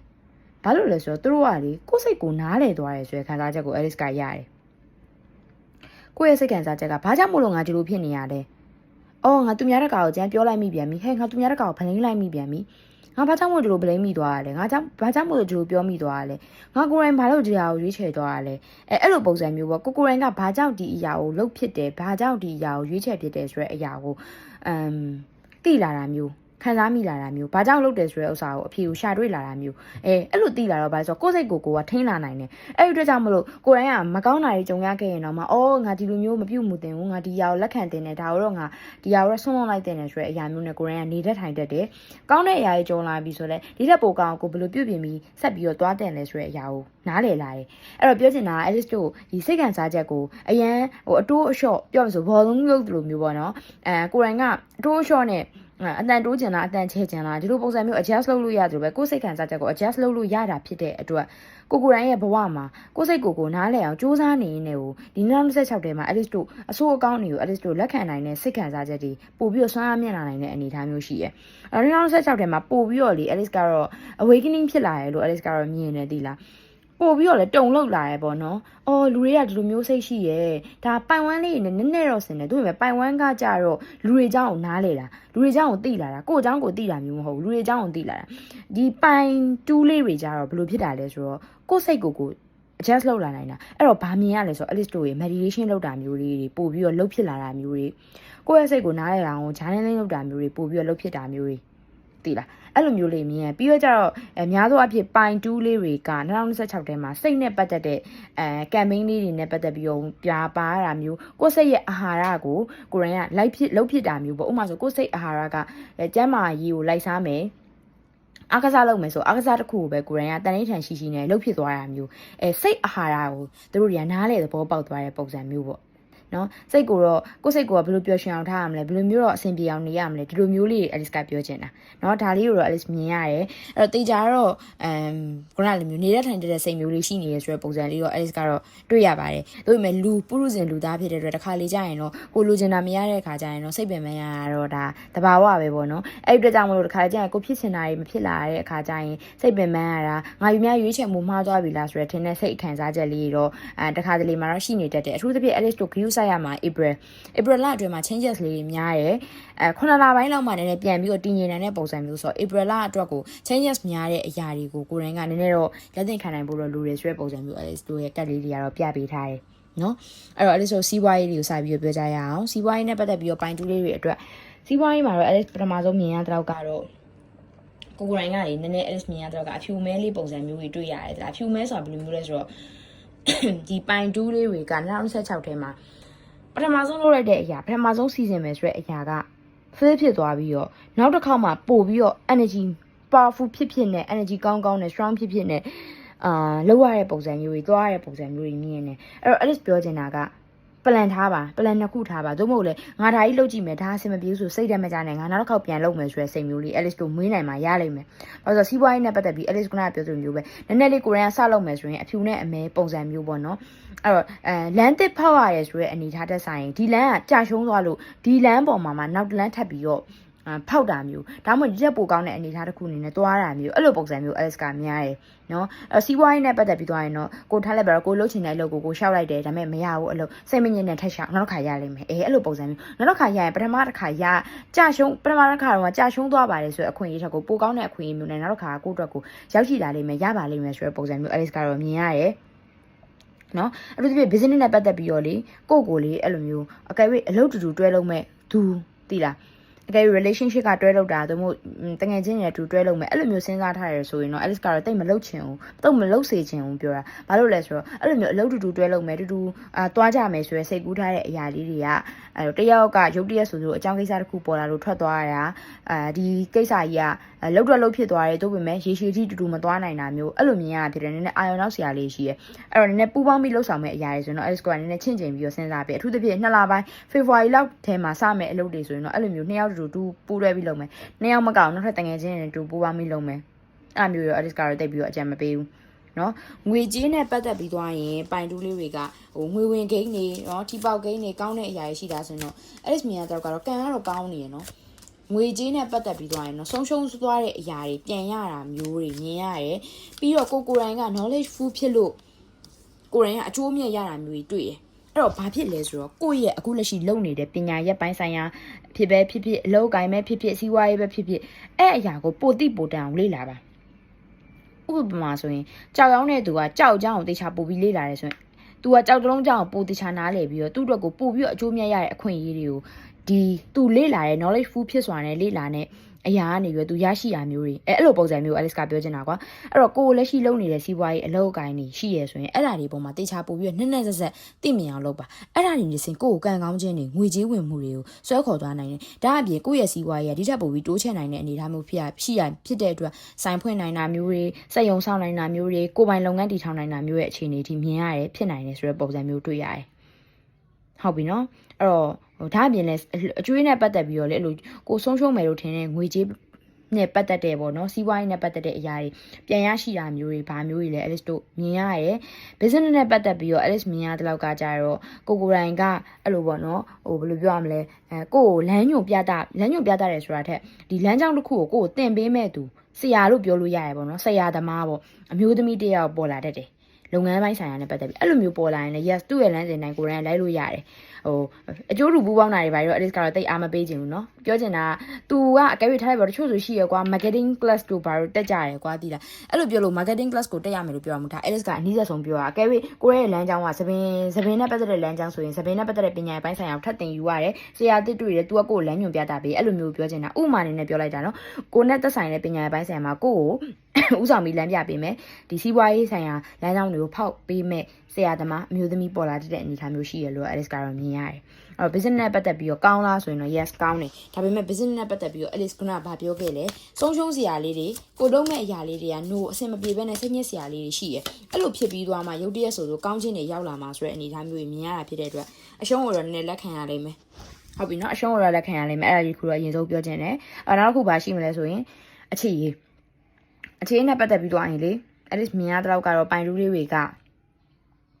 ကဘယ်လိုမျိုးလေးရှိလဲဆိုရင်တော့အခြေနဲ့ပတ်သက်ပြီးစိတ်မလောနဲ့ကိုယ်ကဖြစ်ချင်တဲ့ဆန္ဒကိုဦးစားမပေးနဲ့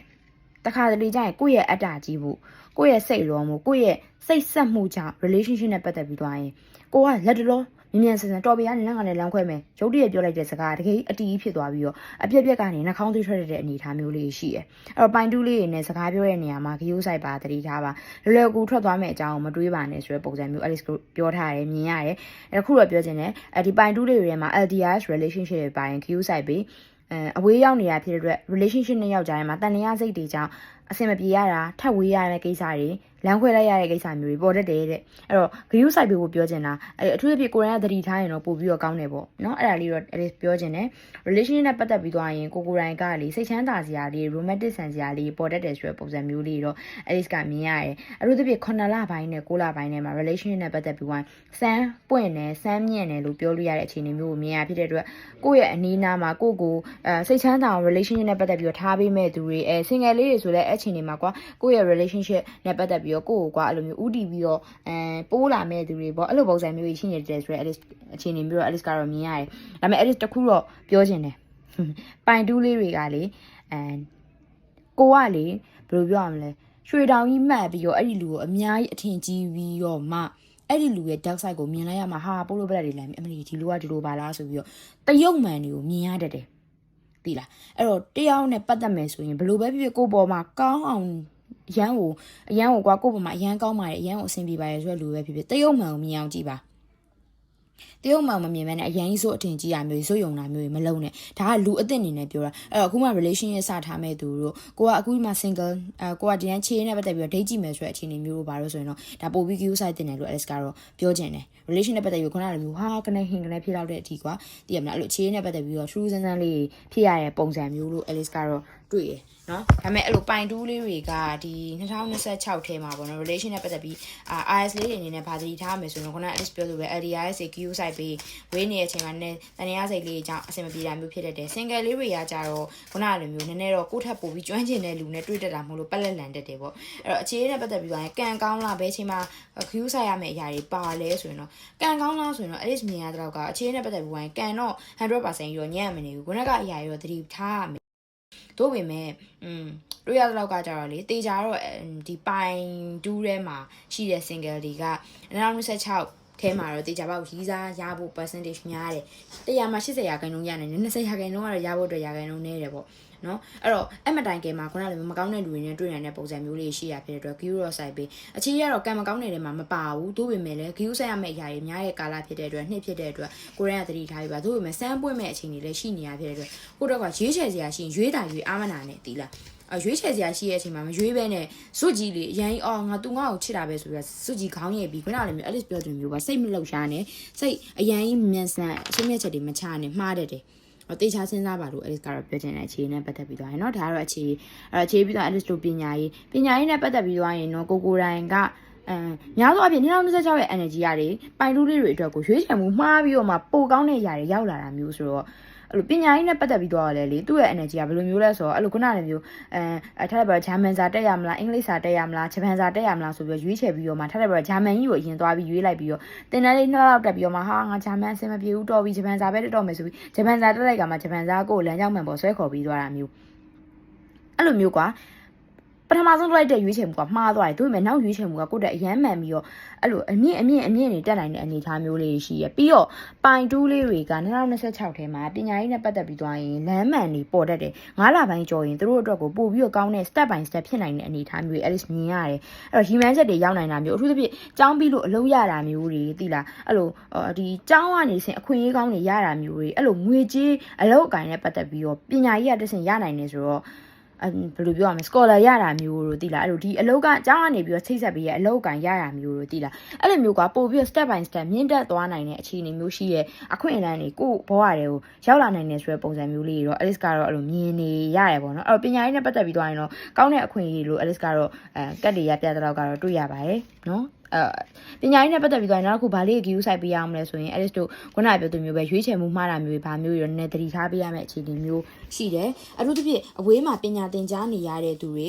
တခုတော့ queue site စေချင်တယ်အခုလက်ရှိရွေးချယ်လာတဲ့သူတွေမှာ overseas မှာပညာသင်နေရတာမျိုးမိဘနဲ့ဝေးပြီးတော့ပညာသင်နေရတဲ့သူတွေကဘာဖြစ်တယ်လဲဆိုတော့လေ Alice တို့အဲ့လိုမျိုးအခြားသော emotion နဲ့ခံစားချက်တွေကြောင့်ဥပမာဆိုရင်အချစ်ရေးကြောင့်ပညာရေးမှာနှောင့်နှေးရတာမျိုးတွေဗာမျိုးတွေဖြစ်တတ်တယ်ဒီလားအဲ့တော့ပိုင်းလေးမိဘနဲ့ဝေးနေတာမျိုးတွေကိုရန်ကအဲ့လိုမျိုးနည်းနည်းအပြင်ဘက်ကိုရောက်နေတာပေါ့ကိုတယောက်တည်းနိုင်ငံခြားမှာစာတင်နေရတယ်တငယ်ချင်းတွေလည်းဝေးနေအဲ့လိုမျိုးလူတွေနည်းနည်းတော့ queue site ပေးခန်းစားချက်တွေလုံးလေးဖြစ်တတ်တယ်အထီးကျန်ဆန်းတတ်တယ်ပေါ့နော်ဒါပေမဲ့ခုနကလိုမျိုးစိုးစိုးရွားကြီးဖြစ်မသွားဘာလို့မဖြစ်သွားရလဲဆိုတော့ခုနက Alice ပြောခဲ့တဲ့ပထမဆုံးသူတို့ရဲ့ energy ကသူတို့စိတ်ကိုသူတို့ adjust လုပ်နိုင်တယ်ဆိုတဲ့အနေအထားမျိုးဆိုတော့စိုးရွားကြီးမဖြစ်ဘူးဒါပေမဲ့ Alice ကတော့သတိထားစေချင်တယ်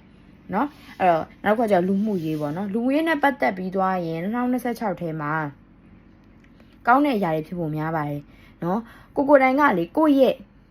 ့ဟိုလေတော့ Alice post တစ်ခုတင်ထားသေးတယ်ကိုတိုင်ကကိုရဲ့ self respect ကိုအရင်ကိုအလေးထားပါသူများတကာကကိုဒီလိုမျိုးဒါလေးအနေထားနဲ့မလိုက်ဘူးဒီလိုမျိုးဖြစ်ဘူး death psychology ပေးရတယ်ကိုတိုင်ကမကြောက်လိုက်နဲ့အခုလည်း Alice အဲ့လိုပြောသလိုမျိုးပဲအများတော့ကကိုအရင်တန်မိုးမနှိမ့်ချပြင်းနဲ့ဥမာဆိုရင်ဒီလူကြရတော့ငါအလိုက်နေပေးမယ်ဒီလူလေးအဆင်ပြေအောင်ဒီလူငါ့ကိုခေါ်အောင်လို့ဆိုရစိတ်မျိုးတွေနဲ့ဖယ်တာအဲ့လိုမဖယ်ထားဆိုကိုလေ2026ထဲမှာအဲ့လိုမျိုးပေါ့နော်ကိုအနိုင်ယူလို့ရတယ်ဟာ तू ကရပါတယ်ငါတို့ပြောရင်ရတယ်ဆိုရစိတ်မျိုးနဲ့ပတ်သက်တဲ့သူတွေနဲ့ကြုံတွေ့ရတတ်တယ်အဲ့လိုမဖြစ်ရလေအောင်ကိုတိုင်ကခုနလိုမျိုးကိုစေးမချပြင်းနဲ့ကို discount နေမပေးပြင်းနဲ့အဲ့ဒါလေးတခုတော့ Alice လူမှုရေးမှာတတိပေးခြင်းတယ်ဟုတ်ပြီနော်အဲ့ပြီးသွားကြရင်လူငွေးမှာနောက်ခွာကြပါတယ်ဆိုတော့လေပိုင်ဝမ်းလေးနဲ့တော့ပြောင်းပြန်နော်ပိုင်ဝမ်းလေးတွေက Alice ဘာပြောခဲ့ရလဲဆိုတော့သူများတကာကိုကူညီရင်ကိုရိုင်းအတွက်ရဲ့အကျိုးပါနည်းနည်းပါသွားတာမဟုတ်လို့ဂီယိုဆိုင်ပေးလို့ပြောချင်တာပေါ့နော်ပြောခဲ့တာပေါ့အဲ့ပိုင်တူးလေးတွေကြတော့အဲ့လိုမဟုတ်အခုလက်ရှိရွေးချယ်ထားတဲ့ပိုင်တူးလေးတွေကြတော့သူများတကာအကျိုးကိုကူညီပေးလိုက်လို့ကိုတို့ကပိုကောင်းတဲ့အခွင့်အရေးရလာတာမျိုးတွေမြင်ရတယ်အဲ့တော့ကူညီတာမျိုးတွေခုနကကြောင့်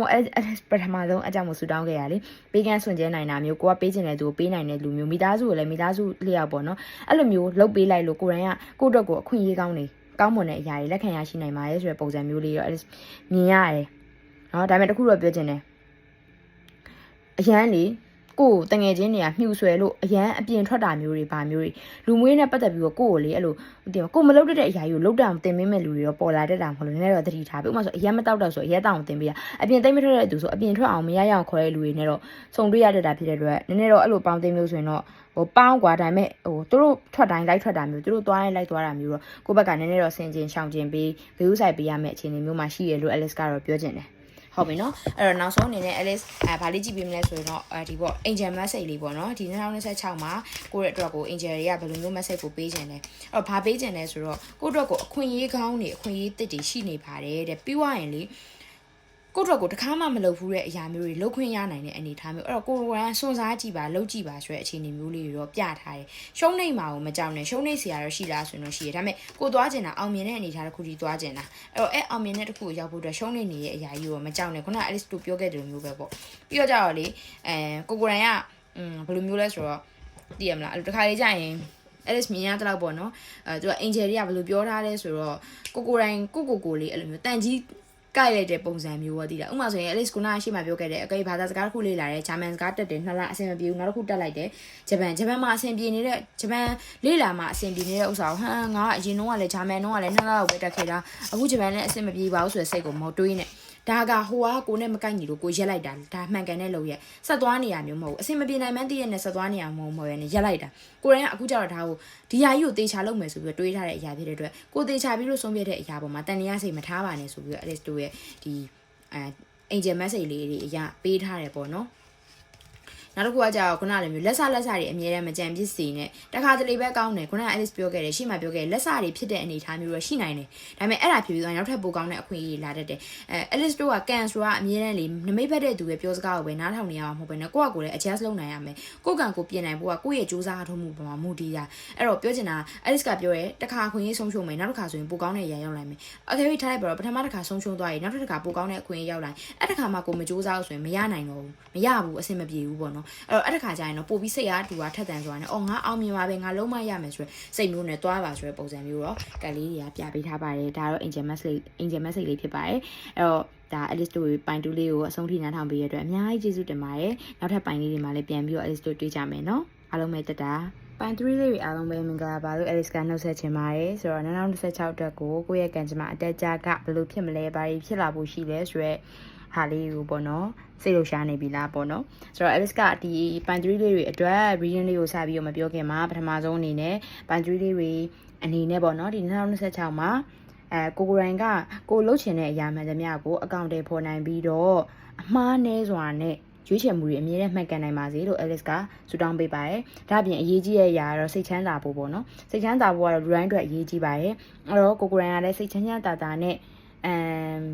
ကျမကြီးကောင်းနော်ပတ်စံနေအများကြီးရှာနိုင်ပြီးတော့ပြောရမယ်ဆိုရင်တော့ဘဝမှာလူတွေသိမရှိပြည့်စုံပါစေလို့ Alice ကတော့ဆူတောင်းပေးလိုက်ပါတယ်။အဲ့တော့ပထမဆုံးအနေနဲ့ပိုင်လေးကိုရင်စပြီးတော့ပြပြပေးမယ်နော်။ တော့ပိုင်3လေးတွေအတွက်အဖြေလေးရကြတော့ပထမဆုံးအနေနဲ့ Alice တို့ဒီ2026ထဲမှာ energy ပေါ့ကိုယ့်ရဲ့ energy ကဘယ်လိုအခြေအနေရှိမလဲဆိုတဲ့ဟာလေးကို Alice အရင်ဆုံးပြပြပေးမယ်ပထမဆုံးကိုယ့်ရဲ့ energy ကလေပိုင်1နဲ့ပိုင်2နဲ့တိတ်မတူ sorry ပိုင်1ပိုင်2လိုမျိုးမဟုတ်ဘူးပိုင်3ကနည်းနည်းလေးကွဲပြားတယ်ဘယ်လိုကွဲပြားလဲဆိုတော့လူသဘောတဘာဝလေးဆောင်တဲ့ energy မျိုးလေးပေါ့နော်ပြောချင်တာကအောင်မြင်လိုက်ကြာရှုံးလိုက်ဆိုရဲတခြင်းလေးအတိုင်းပဲပေါ့အောင်မြင်စရာရှိရင်လည်းအောင်မြင်လို့အများကြီးပျော်ရွှင်ရပြီးတော့ကြာရှုံးစရာရှိရင်လည်းတခါတည်းကြာရင်လည်းဟိုးအောက်ဆုံးထိရောက်ပြီးတော့ဘာမှမလုပ်ချင်တဲ့ခံစားချက်မျိုးတွေเนาะဒီတိုင်းပဲရက်လိုက်ရင်ကောင်းမလားဆိုရဲ feeling မျိုးတွေနဲ့ပေါ့เนาะကိုယ်တိုင်ကအနှိမ့်အမြင့်အတက်ကြလောကဒန်ထန်လေးကိုတော့ခံစားပြီးတော့ကိုယ့်ရဲ့စိတ်ကိုတော့မမတင်းတင်းအကြောတင်းတင်းလေးဖြစ်အောင်တော့ဖြတ်တန်းနေရတဲ့ပုံစံမျိုးရှိရဲလို့တွေ့တယ်ဒါပေမဲ့တခုတော့ရှိရနော်များသောအားဖြင့်ပိုင်3တွေက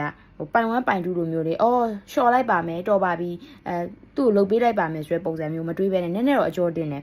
ဘယ်လိုပြောရမလဲခံမယ်ပေါ့ကွာတူဖြစ်ရင်လည်းထူမယ်ပေးဖြစ်ရင်လည်းခံမယ်ဆိုတဲ့ပုံစံမျိုးအနေနဲ့နည်းနည်းလေးအကျော်တင်းနဲ့သွားနေတဲ့ပုံစံမျိုးရှိရလို့ Alice ကတော့မြင်ရရပေါ့နော်အဲ့တော့က Alice တို့ရဲ့ဒီစိတ်ခံစားချက်တွေကတော့ဒါတာမန်ပြောမှဆိုပုံရိပ်အတိုင်းပဲပေါ့အနေမြင့်တက်ကြလေးရှိနေရဲဆိုတဲ့ပုံစံမျိုးလေးတော့ Alice ကတော့မြင်ရတယ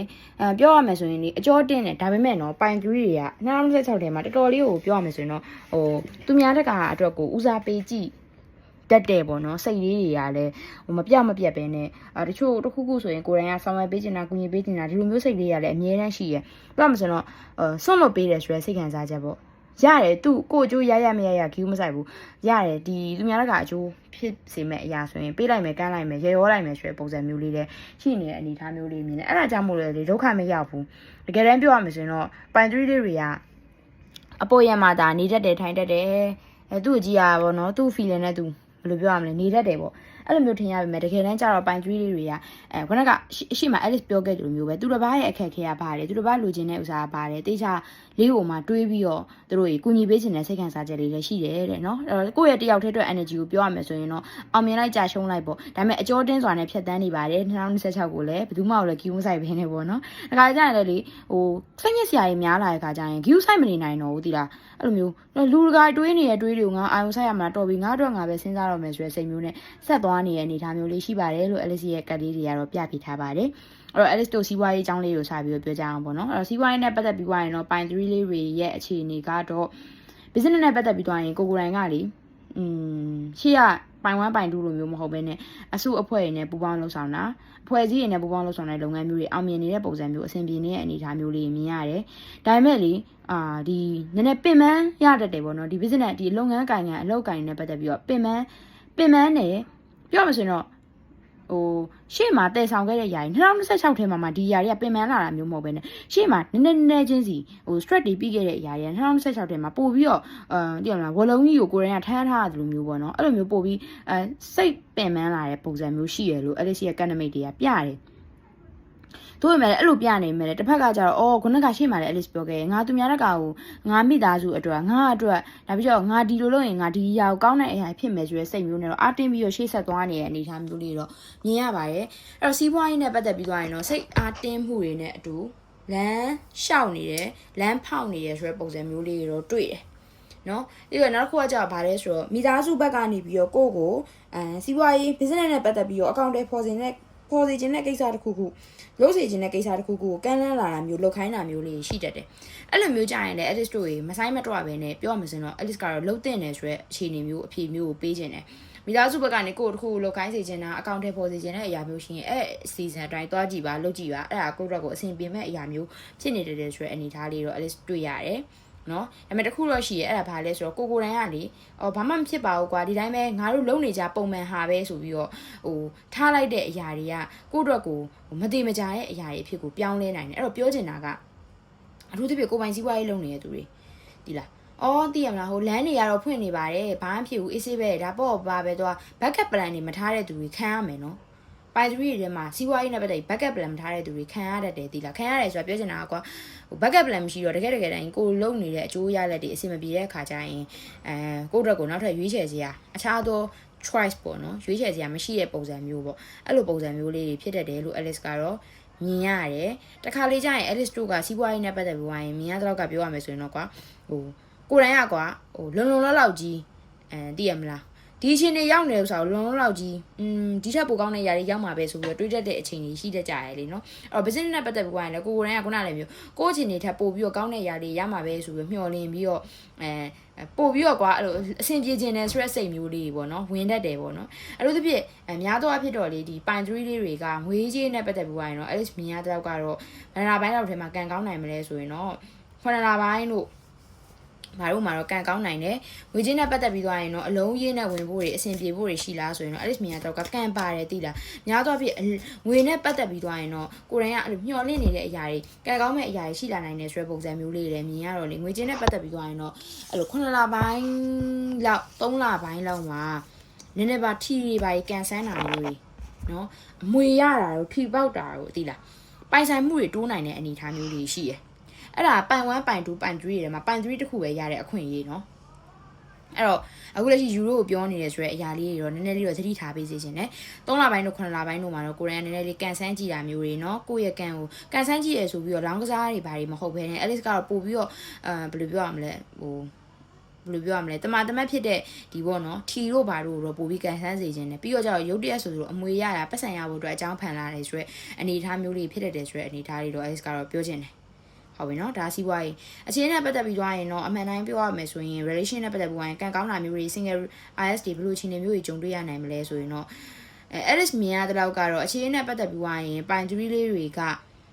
ကပြက်လူနီးပါဖြစ်တဲ့ဆက်ဆံရေးမျိုးဖြစ်တဲ့ဥပမာဆိုရင် relationship တွေဆိုရဲလေလုံးဝကွာပြက်လူနီးပါတည်ရမှာလုံးဝအဆက်အသွယ်တွေပါပြက်ပြီးတော့ပြီးနက်ကနေလမ်းခွဲမယ်ဆိုတဲ့အခြေအနေမျိုးတွေဖြစ်ပြီးွားကမှရုပ်တရက်ဆိုသူတို့ပြန်ညှိရမယ်ဒီလိုအခြေအနေမျိုးတွေငါတို့လမ်းခွဲလို့မဖြစ်ဘူးအဆင်ပြေအောင်တွားရမယ်ဆိုတဲ့စိတ်မျိုးလေးနဲ့ပြန်တီဆောက်ပြီးတော့ပြန်ကျိုးပန်းတဲ့အခြေအနေမျိုးလေးဖြစ်တဲ့လို့ Alice ကတော့မြင်တယ်အဲ့တော့ခုနလည်းမျိုးရုပ်တရက်ဆိုသူလမ်းခွဲရတဲ့အခြေအနေမျိုးတွေနဲ့ကြုံတွေ့ကန်ဒီမှာဒီလူနဲ့ကိုနဲ့ဟာဝေလို့မဖြစ်ဘူးဟေးဆိုတဲ့ပုံစံမျိုးနဲ့ပြန်နီးစေရတဲ့အခြေအနေမျိုးတွေရှိတတ်တယ်အဲ့တော့ဖြစ်နိုင်မယ်ဆိုရင်တော့လမ်းခွဲရတဲ့ကိစ္စမျိုးမရှိရင်တော့ကောင်းတာပေါ့လေတိုးရမယ်အဲ့လိုအခြေအနေမျိုးဖြစ်လာမယ်ဆိုတော့လေဒါကိုရီးယားသတိတော်ထားပေးဖို့အတွက်တော့အကြံပေးခြင်းတယ်အခြေအေးမှာလေဟို2ယောက်ကြားထဲမှာနောက်ထပ် main ကလေးတွေနောက်ထပ်ယောက်ျားလေးဝင်လာတာမျိုးမဟုတ်ဘဲနဲ့ဘယ်လိုမျိုးဖြစ်နိုင်လဲဆိုတော့ကွာအဲ့လိုတကယ်ချင်းအနောက်ရှက်တူတိလားအဲ့လိုဘာမှမဟုတ်တဲ့ကွာကိုနဲ့အမျိုးတော်လားဆိုလည်းမတော်ဘူးတိလားဆိုတော့လေတိတော့တိရဒါပေမဲ့ဘာမဆိုင်ညာမဆိုင်ဘေးကနေလူတွေကြောင်းတော့နည်းနည်းလေးတော့အခြေအေးနဲ့ပတ်သက်ပြီးရင်ရံများရတတ်တယ်ခံစားရတတ်တယ်ဆိုတဲ့ပုံစံမျိုးလေးတွေတော့ Alice ကတော့မြင်ရမှာမဟုတ်လို့ view site စီခြင်းနဲ့2026ထဲမှာအခြေအေးနဲ့ပတ်သက်ပြီးသွားရင်ပြီးတော့ကြတော့ဘယ်လိုပုံစံမျိုးလေးမြင်ရလဲဆိုတော့လေကိုကိုတိုင်းကဘယ်လိုပြောရမလဲမျောလင်ထားတဲ့အရာတွေနည်းနည်းလေးပျက်စီးရတဲ့ဥပမာဆိုရင်ထားလိုက်ပါတော့ကိုနဲ့ကိုရဲ့ relationship ကိုရဲ့ကောင်လေးနဲ့က2029လောက်မှာလက်ထက်ကြမယ်ပေါ့ဒါပေမဲ့အဲ့ထက်ပိုပြီးနောက်ကျသွားတာမျိုးလေးတွေဒီလားမျောလင့်ထားတဲ့အရာလေးတွေကွာ2026ထဲမှာလုံးမယ်ဒါမှမဟုတ်2029ထဲမှာလုံးမယ်အဲ့လိုမျိုးအရာလေးကနည်းနောက်ဆုတ်တာမျိုးလေးပြတ်သွားတာမျိုးလေးတွေတော့ဖြစ်တတ်တယ်အဲ့တော့စီးပွားရေးတူလုံးမယ်ဆိုလည်းမလုပ်ဖြစ်သွားတာမျိုးအဲ့လိုပုံစံမျိုးလေးတော့နည်းနည်းလေး queue site စေခြင်းတယ်လို့ Alice ကတော့မြင်ရတယ်ပြီးတော့ကျတော့ Alice ကျမ်းမာရေး queue site ပေးပါကိုယ့်ရဲ့ partner ရဲ့ကျမ်းမာရေးလေးတတိထားပေးပါနော်ကိုယ့်ရဲ့ partner ရဲ့ကျမ်းမာရေးမကောင်းတာမဟုတ်လို့ကိုယ်တိုင်စိတ်ပူပန်နေရတာမျိုးလေးတွေ queue site ပြီးတော့ဘယ်လိုပြောရမလဲအဆင်ပြေပဲလားအဆင်ပြေပါမလားဆိုတဲ့စိတ်မျိုးလေးတွေနဲ့ကွာဟိုဘယ်လိုပြောရမလဲစိတ်ဆိုးရင်ရတဲ့ပုံစံမျိုးပေါ့အဲ့လိုပုံစံမျိုးလေးဖြစ်တယ်လို့ Alice ကတော့မြင်တယ်ပြီးတော့ကျတော့အခြေအနေနဲ့ပတ်သက်ပြီးသွားရင် single လေးတွေကကြတော့တခုပြောချင်တာကကြတော့ကွာအဲ့လိုမျိုးဟိုးအမြင့်ဆုံးဒီတန်ဖိုးကြီးရောက်ပြီးသွားမှတိလားဟိုလိုအမြင့်ဆုံးကြီးဆိုတာသိရမလားလုံးဝ relation ဖြစ်တော့မယ် date တွေပါကြီးလုပ်ပြီးသွားပြီဆိုရဲအနေထားကမှရုပ်တရက်ဆိုတလို့ဘယ်လိုပြောရမလဲရှေ့ဆက်ဖို့တော့ကိုအเจ้าကမညီညွတ်တော့ဘူးဆိုပြီးတော့မှရက်လိုက်ရတာမျိုးတွေမသွားတော့ဘူးဆိုပြီးတော့နောက်ဆုတ်လိုက်ရတာမျိုးတွေဖြစ်နိုင်တယ်ဆိုတဲ့ပုံစံမျိုးတွေ့ရတယ် single လေးတွေကများတော့ဖြစ် relationship ဆိုတာတဲ့ခုနက Alice ပြောသလိုမျိုး dating လို့အဆင့်မျိုးဟိုတည်းမှာဟိုမရောက်ဒီမရောက်ဆိုတာတော့ကွာလုံးဝတေးကြနေပြီဆိုတော့ရီးစားဖြစ်တော့မယ်အဆင်ပြေနေပြီဆိုတဲ့အခြေအနေကမှရုပ်တရက်ဆိုလို့ရက်တန့်သွားတတ်တဲ့အနေအထားမျိုးတွေဆက်ဆံရေးမျိုးတွေနဲ့တွေ့ရနိုင်တယ်ဆိုတဲ့ပုံစံမျိုးလေးတွေတော့ Alice ကတော့မြင်တယ်ပြီးတော့2026ထဲမှာချစ်ချင်းမြတ်တာနဲ့ပတ်သက်ပြီးသွားရင်ကိုရိုင်းကကိုနဲ့မတိတဲ့လူဥပမာဆိုရင်ကိုနဲ့တခါမှလည်းပတ်သက်မှုလည်းမရှိဘူး Facebook မှာလည်းမတိဘူး Instagram မှာလည်းမတိဘူးအပြင်မှာလည်းမတိပဲနဲ့ရုပ်တရက်ဆိုလို့လူစိမ်းတွေကိုဘွားတွေကိုဝင်လာတတ်တယ်အခြေရကန်ကလေများသောအားဖြင့် single လေးတွေအတွက်က9လပိုင်းကျော်မှာကောင်းနိုင်မယ့်အနေအထားမျိုးရှိရယ်9လပိုင်းမှာတော့ပို့ပြီးတော့ကြေကွဲစရာလေးဖြစ်တဲ့အထူးသဖြင့်ခုနက Alice ပြောခဲ့တယ်ပေါ့တန်ဖို့အမြင့်ဆုံးနေရောက်ခံနေမှာရိတ်ချခံလိုက်ရတာမျိုးပါမျိုး9လပိုင်းဝန်းကျင်တော့မှဖြစ်နိုင်တယ်9လပိုင်းကျော်မှာတို့ရဲ့အခြေအနေနဲ့ပတ်သက်ပြီးသွားရင်ပိုကန်ကောင်းမဲ့အခြေအနေတွေပိုပြီးအဆင်ပြေနိုင်မယ်ဆိုတဲ့အရာတွေကရောက်ရှိလာနိုင်တယ်ဆိုတဲ့ပုံစံမျိုးလေးတော့အခြေအနေမှာတော့ Alice မြင်ရတယ်နော်အဲ့တော့အခြေပြီးသွားရင် Alice တို့ပညာရေးပေါ့နော်ပညာရေးနဲ့ပတ်သက်ပြီးသွားရင်တော့ Alice တို့ဘာလေးတွေ queue site ပေးရမလဲဘာလေးတွေသတိထားပေးရမလဲဆိုရင် Alice မြင်ရတော့ပြောရမယ်ဆိုရင်ပညာရေးကတော့အထူးသဖြင့်ကိုတိုင်းက တခါလေကြာရင်လေကိုယ့်ရဲ့ဒီပညာရေးလမ်းကြောင်းမှာရှေ့ဆက်သွားရမယ့်ဥစ္စာကြီးကိုတွေးပူပြီးတော့စိုးရင်လွန်တဲ့စိတ်ခံစားချက်လေးတွေဖြစ်တတ်တယ်တဲ့အဲ့လိုမဖြစ်ဘဲနဲ့နည်းစိတ်လျှော့ထားရပါဥပမာဆိုရင်ထားလိုက်ပါတော့ငါရဲ့ bachelor journey က24နှစ်မှာစရမှာငါရဲ့ student life ကငါအခုမှပြန်လောက်ကမှာအဲ့လိုမျိုးပေါ့နော်ဒါမှမဟုတ်ရင်လည်းငါဒါပြီး master တက်ရအောင်မှာဟာတက်တွေကြီးပြီးအဲ့လိုမျိုးကိုယ့်ကိုတွက်ချက်ပြီးတော့ပညာရေးမှာကိုယ့်ကိုအဲ့လိုတွက်ချက်မိပြီးတော့ဒီမှာငါလုံနိုင်ပါမလားဒါမှမဟုတ်လည်းငါဒီဟာကြီးအရင်တက်ရအောင်မှာကွာဒါပြီးမှငါနိုင်ငံခြားသွားအောင်မှာအဲ့လိုမျိုးပုံစံမျိုးတွေတွက်ချက်ပြီးစိတ်ပင်ပန်းနေတတ်တယ်အဲ့တော့ဖြစ်မလာသေးတဲ့အရာတွေတိတ်မတွက်ချက်နဲ့ကိုယ်တိုင်ကတေချာတာဒီလမ်းကိုလျှောက်လာခဲ့ပြီးွားကြီးဒီလမ်းကိုရွေးချယ်မယ်ဆိုစဉ်းစားပြီးတော့ကြီးအဲ့ဒီပုံမှာကိုယ်တိုင်ကအော်ဒီလိုဖြစ်လာရင်လည်းငါဒီလိုမျိုးရွေးချယ်မှုလုပ်လို့ရတာပဲဘယ်လိုပဲပြင်ငါနောက်ကြသေးဘူးကိုယ့်ကိုအားလေးပြန်ပေးပါပညာရေးမှာလေကိုကသူများတဲ့ခိုင်နဲ့နှိုင်းရှင်ပြီးတော့အားငယ်နေတာမျိုးတွေ2026ထဲမှာနော်ကိုယ့်ကိုအဲ့လိုအတွေးရကွာပြောမှဆိုရင်တော့အများကြီးလို့မတွေးမိပဲနဲ့ကိုတွေးရမှာပဲကိုချားလဲနဲ့သူများတဲ့ခိုင်နဲ့တိုင်ပင်လားဆိုလည်းမတိုင်ပင်ဘူးအဲ့တော့ပညာရေးနဲ့ပတ်သက်ပြီးရင်လည်းရင်ဖွင့်လို့ရမယ်သူကိုယ်တိုင်ကကိုဖြစ်ချင်တဲ့ဥစ္စာလေးကိုပြောပြလို့ရမယ်သူပြောမှဆိုလမ်းညွန်ပေးမယ်သူလိုအပ်နေအဲ့လိုလိုမျိုးရှိဖို့အတွက်လည်းကိုယ်တိုင်ကရှာရမှာပိုင်3ကအဲ့ဒါတခုတော့လိုအပ်ချက်ရှိရယ်ပိုင်2တော့အဲ့မှတ်တော့မှတ်မိတော့ပိုင်2တော့ပိုင်1တော့လာမသိကိုယ်အဲ့လိုလမ်းပြမဲ့သူရှိရယ်ကွာပညာရေးနဲ့ပတ်သက်ပြီးတော့ကိုယ်တိုင်ကအခုကျတော့အဲ့လိုမဟုတ်ပိုင်3တွေကကျတော့ကိုယ်လမ်းကိုရှောက်ရမယ်ပုံစံမျိုးလမ်းဖောက်ရမယ်ပုံစံမျိုးမြင်ရတယ်ပြီးတော့ပညာရေးနဲ့ပတ်သက်ပြီးတော့မိတ်ဆွေကောင်းတငယ်ချင်းကောင်းတွေရောရတတ်တယ်အဲမိတ်ဆွေကောင်းတငယ်ချင်းကောင်းဆိုတာလမ်းညွန်ပေးမဲ့သူမဟုတ်ဘူးကွာကိုနဲ့တူတူပေါင်းလို့ရမယ်သူပေါ့ဥပမာဆိုရင်အတန်းတက်လို့တငယ်ချင်းသိရတာမျိုးအဲ့တငယ်ချင်းတကလည်းကိုယ့်ဘောအရန်ကောင်းတဲ့လူဖြစ်တယ်ကိုနဲ့သူနဲ့ကအဆင်ပြေတယ်သွားလို့ရတယ်နှိလို့ရတယ်ပေါ့အဲ့လိုပုံစံမျိုးဖြစ်တဲ့အနေအထားမျိုးလေးမြင်ရတယ်ပိုင်3လေးတွေကပညာရေးနဲ့ပတ်သက်ပြီးတော့အဝေးသွားပြီးပညာသင်ကြားရတာအထူးသဖြင့်နိုင်ငံရဲ့ခြားတွေပါသွားရတာမျိုးအဲ့လိုပုံစံမျိုးလေးရှိအဲ့တော့ပညာရေးနဲ့ပတ်သက်ပြီးအဲ့လိုနိုင်ငံခြားသွားဖို့အတွက်စဉ်းစားနေတဲ့သူတွေဗာမျိုးရှိရဆိုရင်တော့စူးစမ်းစေခြင်းနဲ့ try ကြည့်စေခြင်းနဲ့လုပ်ကြည့်စေခြင်းနဲ့အဲ့ဒီလှုပ်ဆောင်မှုကကိုယ့်အတွက်ကိုအများကြီးအထောက်ပံ့နေအကျိုးကျေးဇူးတွေရနိုင်တဲ့အနေအထားမျိုးမှလည်းရှိရလို့ LSU ရဲ့ academic လေးတွေအရာပြထားပေးတယ်နော်အဲ့ပညာရေးနဲ့ပတ်သက်ပြီးရင်ကိုယ်ကိုယ်တိုင်ကခုနလိုမျိုးကိုယ့်ကိုယ်ပေါ့နော်ဟိုအဆင်ပြေနိုင်ပါမလားငါလုံနိုင်ပါမလားဆိုတော့တွေးနေတဲ့အတွေးလေးကိုဖယ်ပြီးတော့ရအောင်လုပ်ဖို့အတွက်တော့ Alice ကတော့အကြံပေးခြင်းနဲ့ပေါ့နော်နောက်တစ်ခုကဘာလဲဆိုရင်တော့ပညာရေးနဲ့ပတ်သက်ပြီးသွားရင်ကိုယ်ကိုယ်တိုင်ကခုနက Alice ပြောဆိုမျိုးပဲတိုင်ပင်စရာလိုမရှိမိသားစုနဲ့လည်းတိုင်ပင်ဖို့အတွက်တော့အကြံပေးခြင်းနဲ့မိသားစုလမ်းပြတဲ့ဥစ္စာပြောတဲ့ဥစ္စာလေးတွေကိုနည်းနည်းလုပ်ပေးဖို့အတွက်တော့ Alice ပြောခြင်းနဲ့ပြီးတော့ကြတစ်ခုပြောခြင်းတာတစ်ခုဘာလဲဆိုတော့အရေးကြီးတာအဲ့ဒါဘာလဲဆိုတော့2026ထဲမှာကျိုးတော့စူးစမ်းမှာပေါ့နော်တို့ပေမဲ့တခုတော့ပြောချင်တာကလေကိုကိုရိုင်းက stress အရန်ပြီးနေရဆိုရယ်စာမွဲတွေရှိတာအရန်ကြောက်တယ်ဒီဟာကြီးကျမအောင်ပါမလားမသိဘူးအရန်ဆိုးရနေဆိုရယ်ကြောက်နေတဲ့စာမွဲတွေကိုအောင်မြင်စွာနဲ့ကြော်လွှားနိုင်လိမ့်မယ်အောင်မြင်စွာနဲ့ကိုကိုရိုင်းကကြော်ဖြတ်နိုင်လိမ့်မယ်လှုပ်ဆောင်နိုင်လိမ့်မယ်ပေါ့နော်ဒီစာမွဲကြီးအောင်ဖို့အတွက်ဒီအရာကြီးကိုကြော်ဖြတ်နိုင်ဖို့အတွက်အဲ့လိုပုံစံမျိုးလေးလည်း at least မြင်ရတယ်အဲ့ဆာမွဲနဲ့ပတ်သက်တဲ့အရာတွေကတော့ကန်ကောင်းနေတဲ့ပုံစံမျိုးမှရှိတယ်တခုတော့ပြောမယ်နော်စူးစမ်းမှရမှာနော်ကိုရိုင်းကတော့ဒီထက်ပိုပြီးအားလေးစိုက်ထုတ်မယ်ဆိုရင်တော့ဒီဆာမွဲကိစ္စနဲ့ပတ်သက်တဲ့အရာတွေကတော့ပိုပြီးတော့အဆင်ပြေနိုင်တဲ့အောင်မြင်နိုင်တဲ့အနေအထားမျိုးမှာရှိတယ်လို့ Alice တို့ပြောလို့ရတယ်ပေါ့နော်အဲ့တော့ဒါတခုပြီးသွားရင်နောက်တစ်ခုကကျတော့ဘာလဲဆိုရင်ဒါလူမှုရေးနဲ့ပတ်သက်ပြီးတော့ပေါ့လူမှုရေးနဲ့ပတ်သက်ပြီးတော့ Alice မြင်ရတော့ပြောရမယ်ဆိုရင်တော့လူမှုရေးနဲ့ပတ်သက်ပြီးတော့ကကိုယ့်ဘဝတွေကိုခုနလိုမျိုးလူဟောင်းတွေပြန်ရောက်တတ်တယ်လူအောင်တငယ်ချင်းတွေနဲ့ပြန်တွေ့ရတာမျိုးတွေဗာမျိုးတွေဖြစ်တတ်တယ်2026ထဲမှာအဲ့လူနဲ့ကိုနဲ့ကအရင်တနည်းပြန်နေရတဲ့ပုံစံမျိုးတွေရှိတယ်ဥပမာဆိုကိုနဲ့ကငါနဲ့တော့ကွဲသွားတဲ့တငယ်ချင်းပြန်တွေ့ရအရင်ရင်းနှီးစွာနဲ့ပြန်တွေ့ရတယ်တိုင်ပင်မဲ့ပြန်ဖြစ်တယ်အဲ့လိုပုံစံမျိုးလေးရှိရပြီးတော့ကြာကိုနဲ့လိန်ကွဲပေါ့နော်လိန်ကွဲတငယ်ချင်းတွေကကိုယ့်အတွက်အရန်ကောင်းတဲ့တငယ်ချင်းတွေဖြစ်ကိုယ့်ဘဝတွေရောက်တယ်ဥပမာဆိုကိုကမိန်းကလေးဆိုယောက်ျားလေးတငယ်ချင်းတယောက်ကအရန်ကောင်းတဲ့သူတငယ်ချင်းတွေနဲ့ပဲနော်အဖြူအောင်တောင်းစင်နေနဲ့ပဲကိုယ့်ပေါ်မှာကောင်းတဲ့သူတယောက်ရှိတယ်ကိုကမိန်းကလေးဆိုရင်ယောက်ျားလေးဆိုမိန်းကလေးတငယ်ချင်းရတာအဲ့လိုပုံစံမျိုးလေးရှိတဲ့ friendship တွေကောင်းမွန်တဲ့ဆက်ဆံရေးတွေကိုယ့်ဘဝတွေဝင်လာနိုင်တဲ့အနေအထားမျိုးမှာရှိရလို့မြင်တယ်ဒါပေမဲ့လူမျိုးရေးနဲ့ပတ်သက်ပြီးရင်တော့တခုပြောချင်တာကဘာလေး Q စိုက်ရမလဲသတိထားရမလဲဆိုရင်ကိုယ်တိုင်ကလေအဲ့လို triangleဆက်ဆံရေးသီးလားအဲ့လို3ပွင့်ဆိုင်လူမှုရေးဥပမာတကယ်ချင်း3ယောက်ရှိနေတာတို့ဘာလို့မှလေအဲ့3ယောက်မှာ1ယောက်ကအဲ့လိုမတင်မကြနဲ့စိတ်ဝမ်းကွဲစွာနဲ့ထွက်သွားတာမျိုးတွေမခေါ်တာမျိုးအဲ့3ယောက်ထဲကထွက်သွားတဲ့သူကကိုယ်လည်းဖြစ်နိုင်တယ်သို့မဟုတ်ကိုကကြံခဲ့ပြီးတော့အခြားတစ်ယောက်ကထွက်သွားတာမျိုးလည်းဖြစ်နိုင်တယ်အဲ့တော့3ပွင့်ဆိုင်တကယ်ချင်းတွေ3ယောက်နော်3ယောက်ပေါ့နော်3ယောက်ဖြစ်နေတဲ့တကယ်ချင်းတွေဂီယူဆိုင်ပြီးမကနန်းဆိုလို့ခြုံပြောလို့မရဘူးအဓိက3ယောက်ဖြစ်နေတဲ့တကယ်ချင်း3ယောက်ရှိနေတဲ့လူတွေဂီယူဆိုင်ပြီးဖို့အတွက်ကြံပေးနေတယ်ကွာလူမှုရေးနဲ့ပတ်သက်ပြီးတော့ပေါ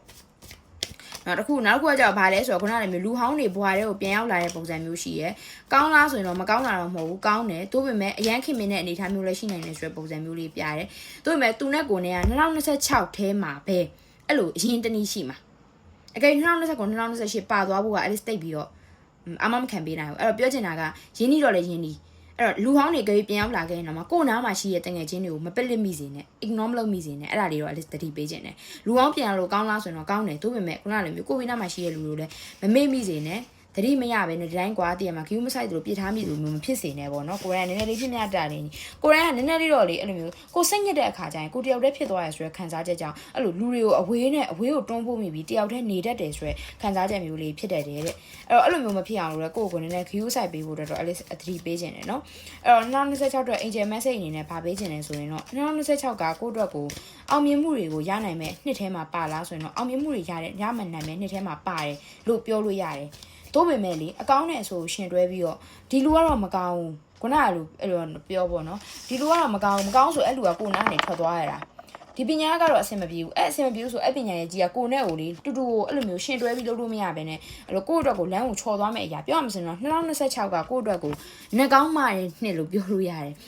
မကောင်းတဲ့အရာတွေဆိုနည်းနည်းဖြီးပြီးတော့ကောင်းတဲ့အရာတွေပဲရောက်လာဖို့များတယ်ဖြီးတယ်ဆိုတဲ့အရာမှာလဲကွာ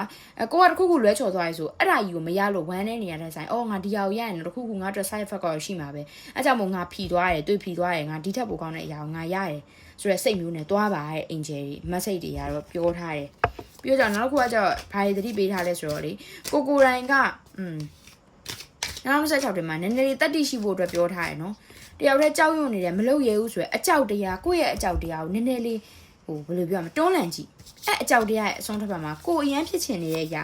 ငါလုံနိုင်ခဲ့ပြီဆိုရယ်စိတ်ကြောင့်ပျော်ရွှင်ရပါလိမ့်မယ်တဲ့အဲ့တော့အဲ့အကြောက်တရားတွေရှိနေတယ်ဆိုရယ်အဲ့အကြောက်တရားတွေကိုတွန်းဖယ်ပြီးတော့ကိုဖြစ်ချင်တဲ့အရာကိုလုပ်ချင်တဲ့အရာကိုလည်းရှေ့ရန်တင်ပြီးဦးစားပေးပြီးသွားကြည့်ပါတဲ့အဲ့ဒါဆိုရင်တော့ကိုရန်ကလည်းအဲ့လိုမျိုးလုပ်ရတာငါလုံနိုင်ခဲ့ပြီဆိုရယ်စိတ်မျိုးကြောင့်ပျော်ရွှင်ရပါလိမ့်မယ်တဲ့ဟုတ်ပြီနော်ဒါကတော့ပိုင်း3လေးတွေရဲ့ message ဖြစ်ပါတယ်ဆိုတော့ပိုင်း3လေးတွေရဲ့2026တနေ့တာကံကြမ္မာလေးကိုဖတ်ရှုပြီးတော့သဘောကျနှိမ့်ချိုက်လိုက်မယ်လို့ Alice ကမျှော်လင့်ပါတယ်နောက်ထပ်ပိုင်းလေးတွေမှာလည်း Alice တို့ပြန်ပြီးတော့တွေ့ကြမယ်နော်ဟောဒီနေ့ Alice ဖတ်သွားပေးတဲ့2026တနှစ်တာကံကြမ္မာအဟောလေးကိုဒီတနှစ်တာကံအကိုရဲ့အတက်ကြဘယ်လိုရှိမလဲဘယ်လိုအရာတွေယူဆောင်လာမလဲဆိုတဲ့အရာတွေကိုပေါ့နော်ဖတ်ကြားပေးပြီးသွားတဲ့နောက်မှာအားလုံးကကျေနပ်ကြလိမ့်မယ်လို့မျှော်လင့်မိပါတယ် Alice အားလုံးဒီပိုင်း1ပိုင်း2ပိုင်း3ရွေးချယ်ထားတဲ့သူတွေအကုန်လုံးကိုလည်းအများကြီးကျေးဇူးတင်ပါတယ် Alice ရဲ့ဒီ Facebook page ကို YouTube ကိုအမြဲတမ်းစောင့်ကြည့်ပေးပြီးတော့ပေါ့နော်တကယ်ကိုသတိတရားနဲ့ရှိပြီးတာအတွက်လည်းအားလုံးကျေးဇူးတင်ပါတယ်လို့ Alice ကပြောချင်ပါတယ် Alice တို့နောက်ထပ်နှစ်သက်မှာရောနောက်ထပ်ပိုင်းလေးတွေနဲ့နောက်ထပ် idea အသစ်တွေနဲ့ပြန်ပြီးတွေ့ကြမယ်နော်အားလုံးပဲတက်တာ